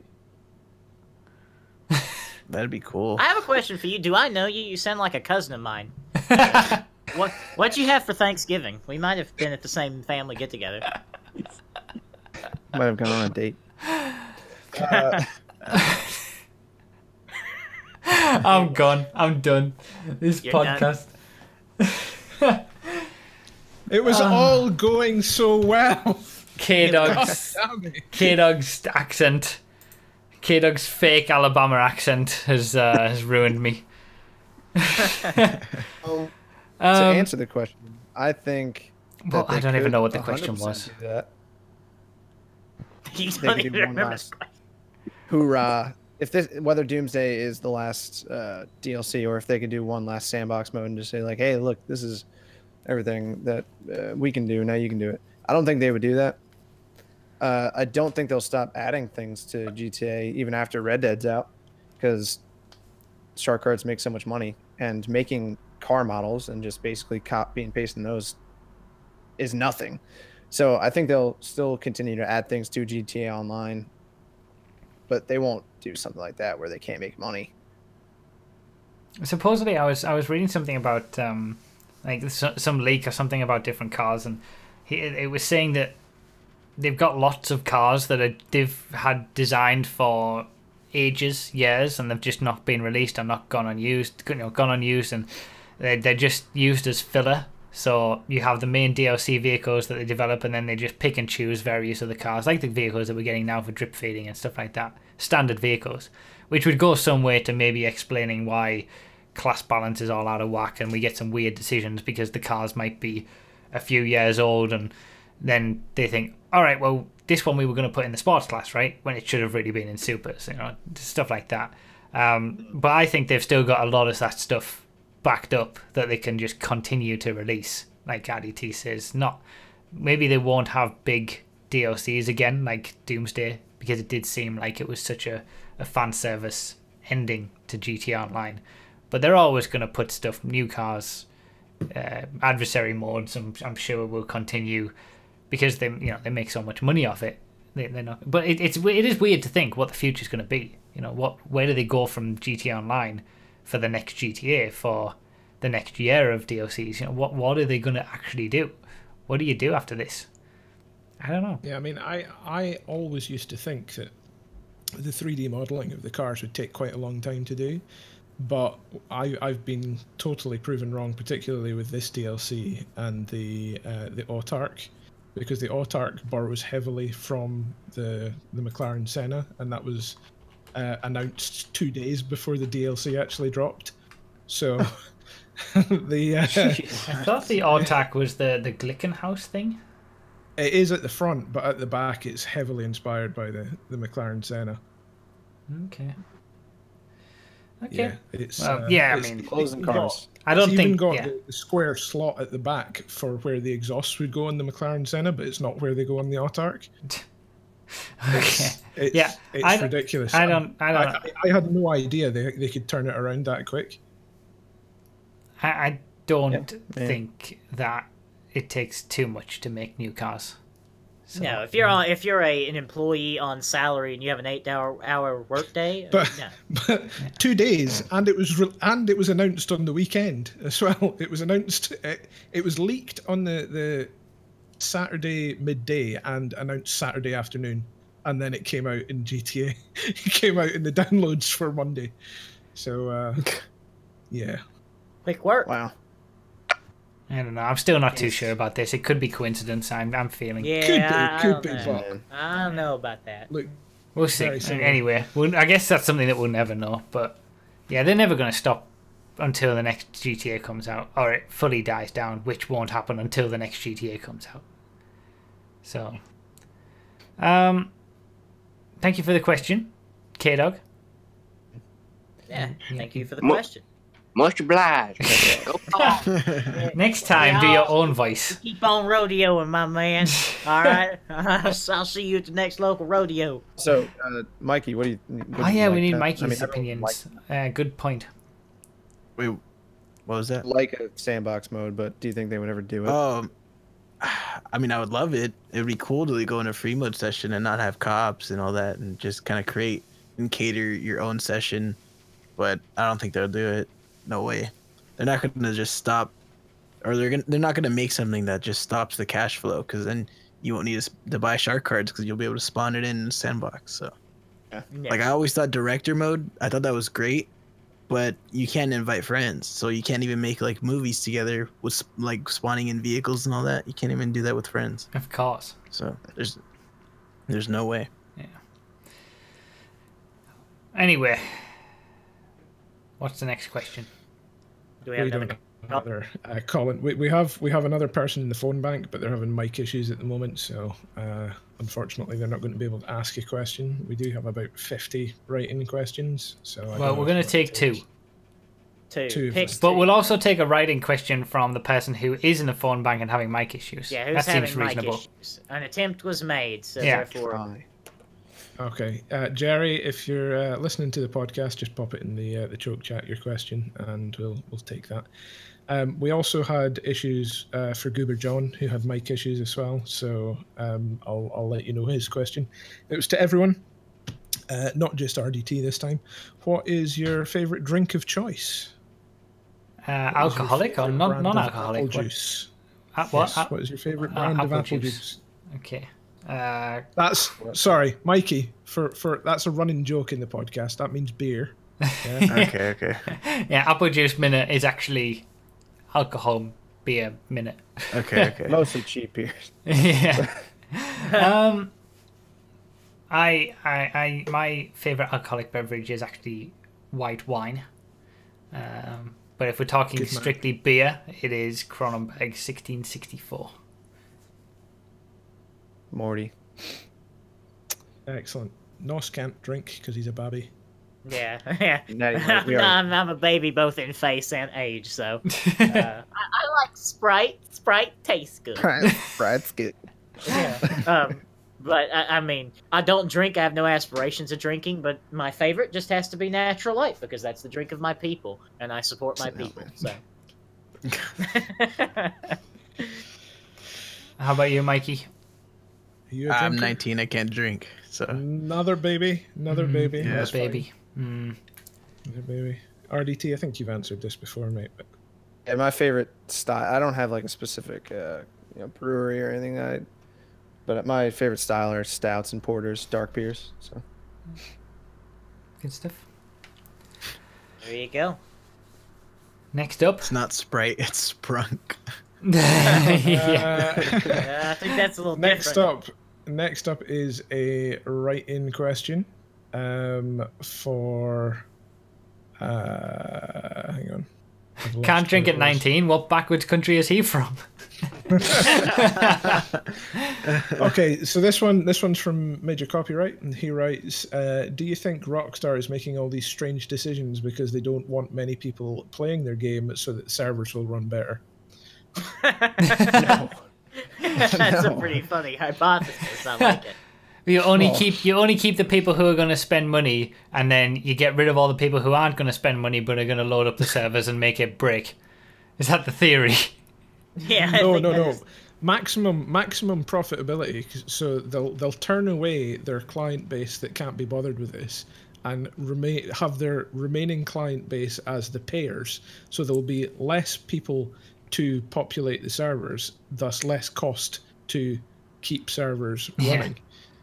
I like that question though from Phil Hoff. Like, with what servers? Profitability. There aren't dedicated. It's a lot of people say Rockstar servers are having issues and all this kind of stuff, but there aren't actually any dedicated servers for GTA. It's mostly P2P stuff, player to player. All the connection is player to player. They have obviously hosting some stuff with jobs or whatever, but they're not hosting dedicated servers for races or free roam sessions or anything like that. So the cost to do this host servers, it's not really what people think a lot of the time, I believe. It's just servers to store your data essentially, but it's not in the traditional sense of what you're thinking when you have dedicated servers for games and matches and stuff like that. But it's an interesting thought. I wouldn't put it past them, but I think that's maybe a little bit too much to think. That's a little chemicals in the water type. That's a Big Brother Black Mirror type. Although I do think that there is some relevance to the idea that they are prioritizing the people who are going to pay, and that's clear that the prices and the way that they've shaped things is all geared towards the whales and the people who are going to spend the shark cards, to the detriment of the people who may play otherwise. But hey, yes, yeah, okay. So I once bought a shark card with when I had modded money to just cover up, like put me on a whitelist or something. Yeah, I bought many shark cards over the years. Everything that Nas hates. Well, they're a business expense for you two. Yeah, you can put them down as a business expense. That's true, but I don't anymore. It's tax deductible. Red Dead is going to be expensive then, I guess. Oh God, there's not going to be any modding. I don't think. Got to start saving now for those chrome hooves. The thing is, I was naive at the start of GTA. I was like, oh, nobody should glitch, nobody should mod, it's against the game and all that. When the prices were reasonable, I was against all that. And then it gradually got worse and worse. But I used to buy shark cards for testing purposes, and I thought they're putting on good stuff. I'll support the game. I'll buy more shark cards, and I've bought my fair share over the years to keep up with the testing and stuff. And then as it got more and more and more and more, and now I don't buy them on principle. Even if I absolutely needed to test a vehicle and I had no money, I would rather sell all of my vehicles to pay for the vehicle that I needed to test than buy a shark card. Yeah, well, I mean, once you start to question the idea that, well, I buy a shark card and I get money in the game for no work. This guy cheats and he gets money for no work. What is really the difference when you're looking at the game? And when the game is to make money, then you can skip playing the game by buying a shark card. It makes no sense. Yeah. Gaming these days is ridiculous. Yeah, if the vehicles themselves had a real life dollar figure, then they wouldn't sell at all. Like, I know. Literally, the fact that you're buying money to buy the car, like, I don't know, it's just like, oh, it's just kind of like a cover up. Like, it's that one extra how much step. does a Chernobog cost? Like, I don't know how much that would be. It's like 3.5 million. It's like $50. Yeah. Well, like, really? If they actually said it's $50. Know that. Yeah. Yeah. If they said it was $50, then all these little tricks that these big gaming companies do now to part you with more money, from loot boxes to fake currency, and it all works. Not anymore, not on me. I know we have compared loot boxes to gambling, and virtual currency is different from that. But in a way, it's a similarity, because when you go to a casino, you give cash for chips, and then you just think like, oh, this piece of plastic isn't really $5, so you just keep tossing them away. You know? Yeah, it's the same principle. You don't feel like you actually have that real money anymore when you have fake money. You've paid for fake money. It doesn't feel like that's how it works. All right, thank you for your question once again. Who was that who asked that? Major copyright? No, Goober John. Goober John for the drinking.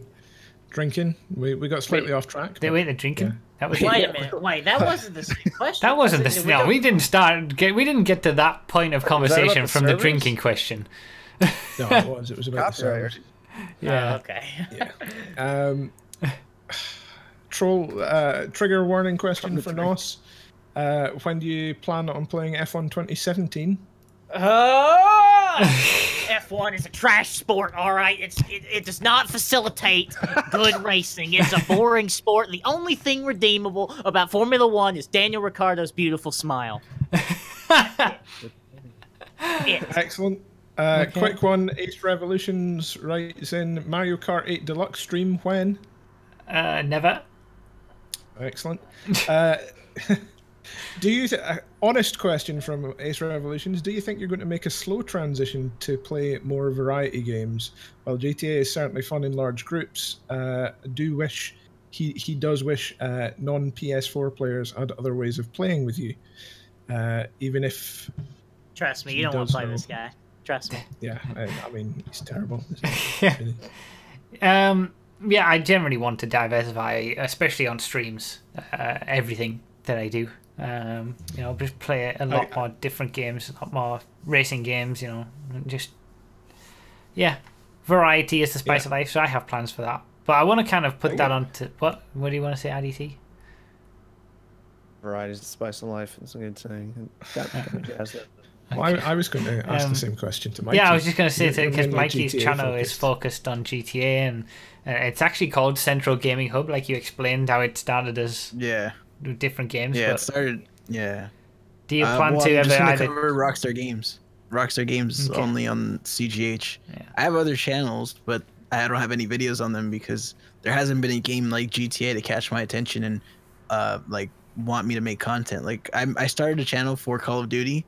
And I was like, oh, Call of Duty sucks now, dude. Like, it's terrible. So I was like, nope, never mind. So I'm just waiting for a big franchise game to come into play where I'm passionate about it and want to make videos on it.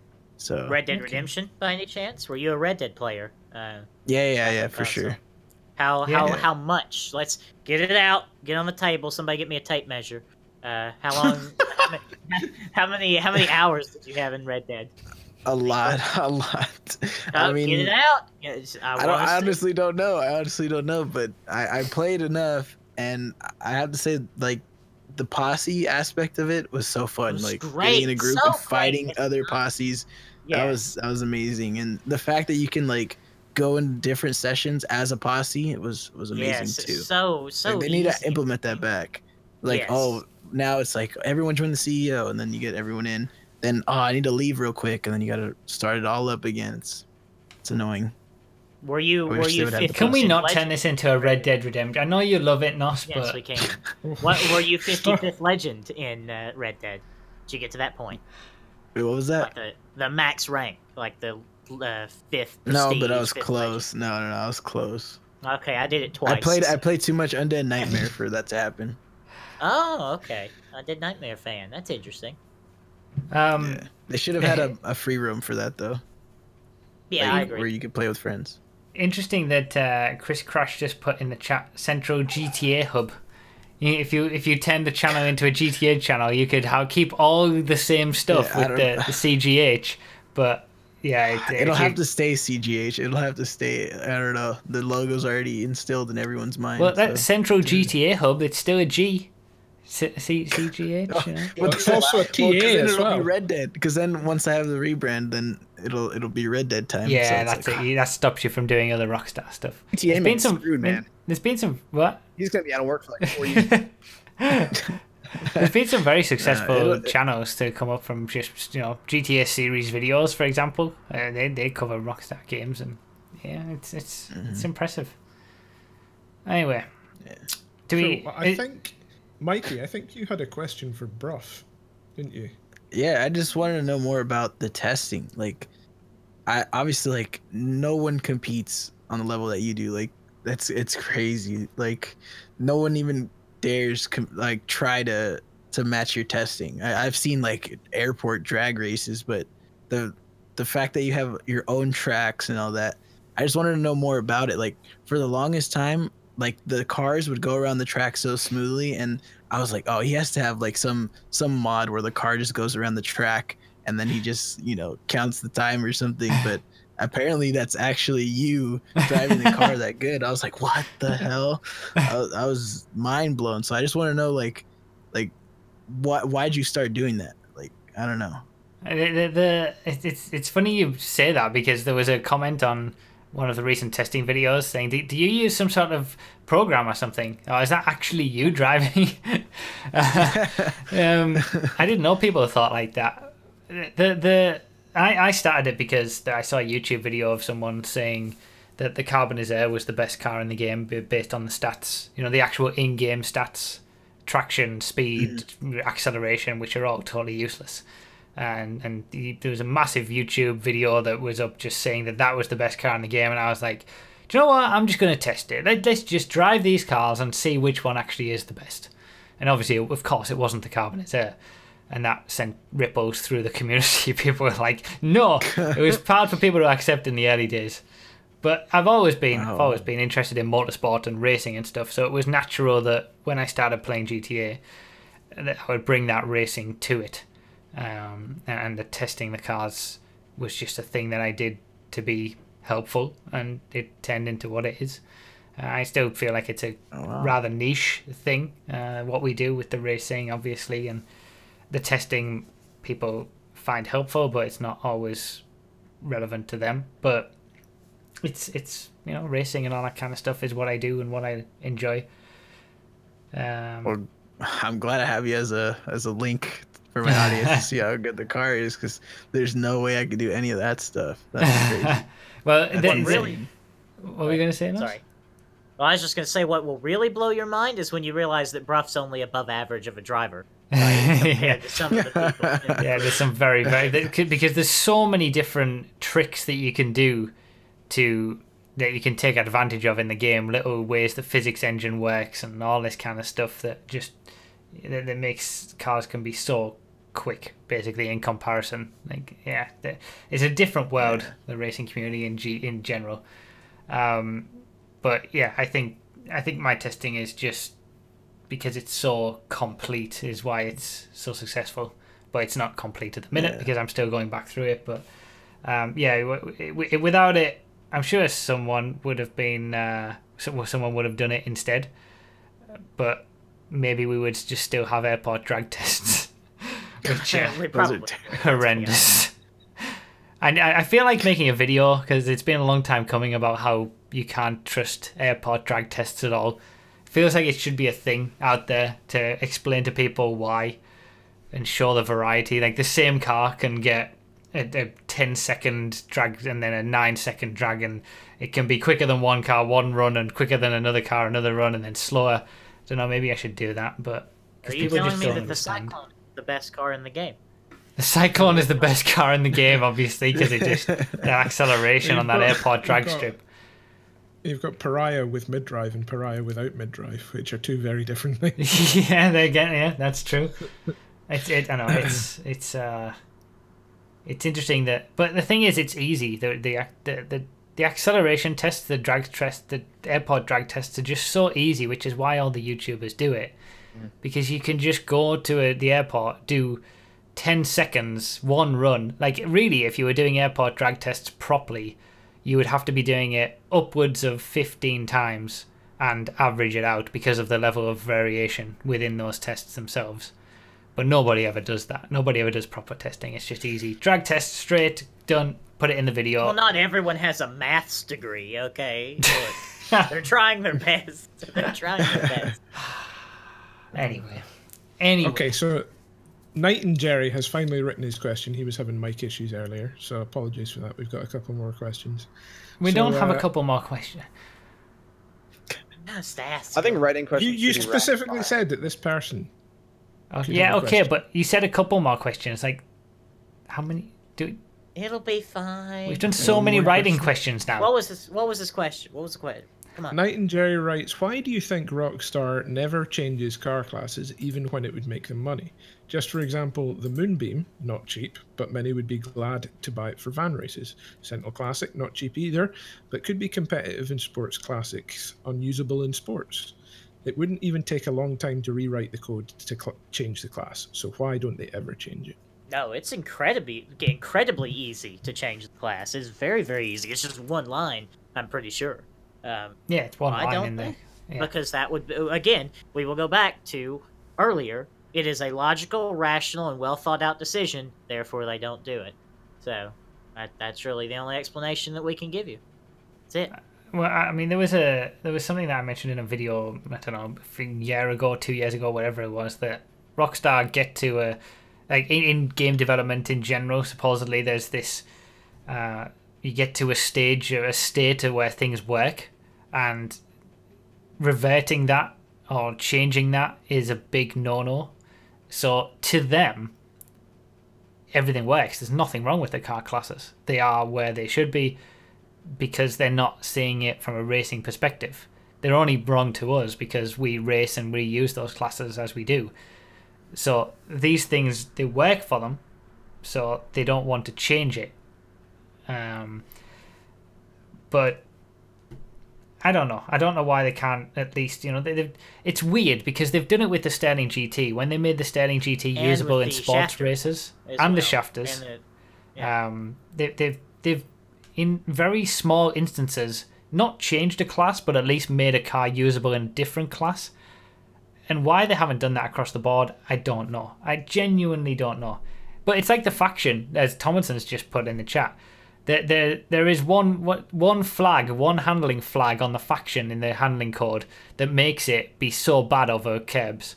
You change that and it just drives normally again. But they haven't done that since it was released. Like, it's weird. I don't know. I feel like it's just a mess. The whole thing is just a mess, and they pump stuff out and don't really think about the greater, you know, experience of what's happening, or don't go back and look at it in great detail.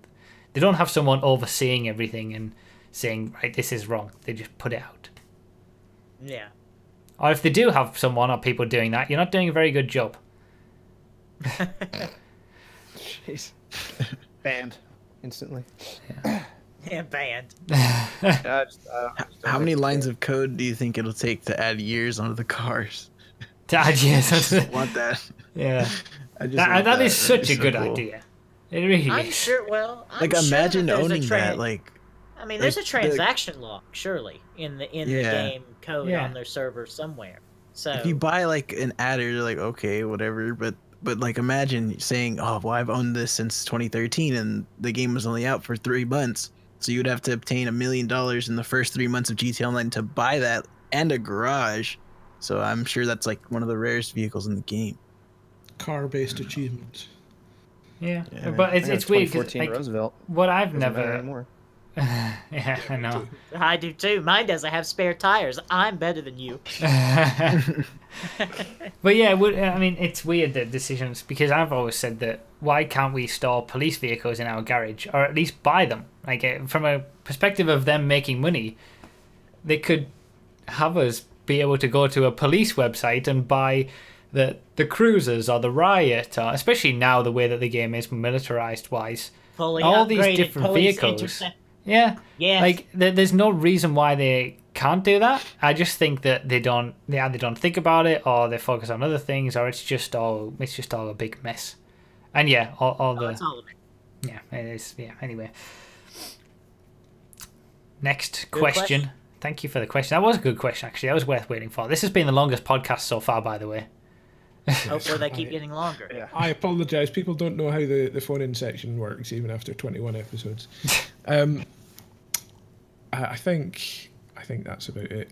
Okay. I mean, I can't. There was one question from Erpiter. What's everybody's favourite food? Chicken vindaloo. Chicken vindaloo. Yeah. Mikey? Is that an Homemade instant- what's a lasagna. vindaloo? Okay. My man. Specify homemade. Love Mikey. the lasagna. Come on. What are you saying, Natty T? You cut out. And his name's Mikey. Of course, it's lasagna. Hey. RDT, what's your favourite Go food? down to the corner store. Give me a can of the gravy, the red kind, all right? Made pizza. I make pizza, and I like it. That's my favorite. Sorry, I don't speak Italian. What about you, Nos? Probably steak, specifically cooked by my mother, because she is an excellent cook. okay. Lovingly. Yeah. Yeah, very Steak wholesome. cooked with love. Yes. Did you know that love is just 2 hours of marinating? That's all it is. Didn't know. Wow, it's that easy. Yeah, it's that easy. Anyway. All right. Oh boy, that was a long one. Yeah, this has been a long one. And Gary's just put a donation with other questions, and no, it's too late. No. It's too late. You had your question. No, that's not how it Wait, works. how much? You should have donated to me. I would have answered your question. I would have muted you. Gave me- No, we're done. This has been a long one. Hopefully, it's been enjoyable. I don't know how many people listen. Should we do like one of those things where if you listened to this point, leave a comment saying a specific word? What can the word be?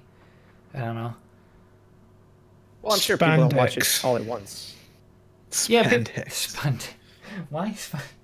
If you made it to this No, point, first thing that popped into my say head. something nice about Daniel Ricciardo. That's what I want. Yeah, say, something- yeah. say some. Give Daniel Spanx. Ricciardo a compliment. Give that beautiful, Oh, he's wonderful got- man. It's got a- Although- lovely teeth. A lot of people have said Daniel enter in the Ricciardo. chat. That's a good idea. enter. Put We could do. exclamation mark enter somewhere in your comment on YouTube. Because all these guys who are watching at the end have done it. So if you're watching on YouTube, you do it as well if you made it to the that end. sounds better than my idea. Yeah. Although, Me, if you watch yeah, this to the end. although the words about Daniel Ricciardo still stand. Okay. Yeah. If you want to do that as well, that's fine. All right. So thank you, Mikey, for being on. You have been a great guest. Yeah, thanks so much. Yeah, we've Thanks for really having me. appreciated having you on and Yeah, having your we've insights. covered a lot of. Yeah, we've covered a lot of bases in terms of GTA communities. Now we've got PvP with GTA men. We've I got already us know. with racers. We've got the trolls now. So we'll have to figure out who's next. Yeah. Yeah. Yeah, thank you for Not that coming much on of a and troll. continued success for your channel, hopefully, as well. Thank you. Yeah, you're Good making Good great luck to you content. guys Keep it up. too. Because he wants to get 50 kill streak. in his So, I'm if gonna anyone do wants it, dude. I'm to gonna check do it. out It's easy. Central Gaming Hub, he is already bigger than my channel, and he's been in my testing videos. I've mentioned his links there, but if you still, at this point, don't know about his channel, the links will be down below in the description. and he's on youtube.com/CentralGamingHub as well. Yeah, thank you for being on. We'll have to have you on again as well. Thank you. Whenever something else happens. All right, for sure. Just let me know. Yeah. He'll be our inside man. Yeah. All right, guys. Do you want to say goodbye? Oh. It's been a pleasure. Goodbye. As always. Yeah. We'll see you in Great 2 weeks' time. See you in Hopefully 2019, it'll all everybody. work a bit better. Bye, guys. Thanks a lot for watching, everyone. See you later. Bye. See you later, guys.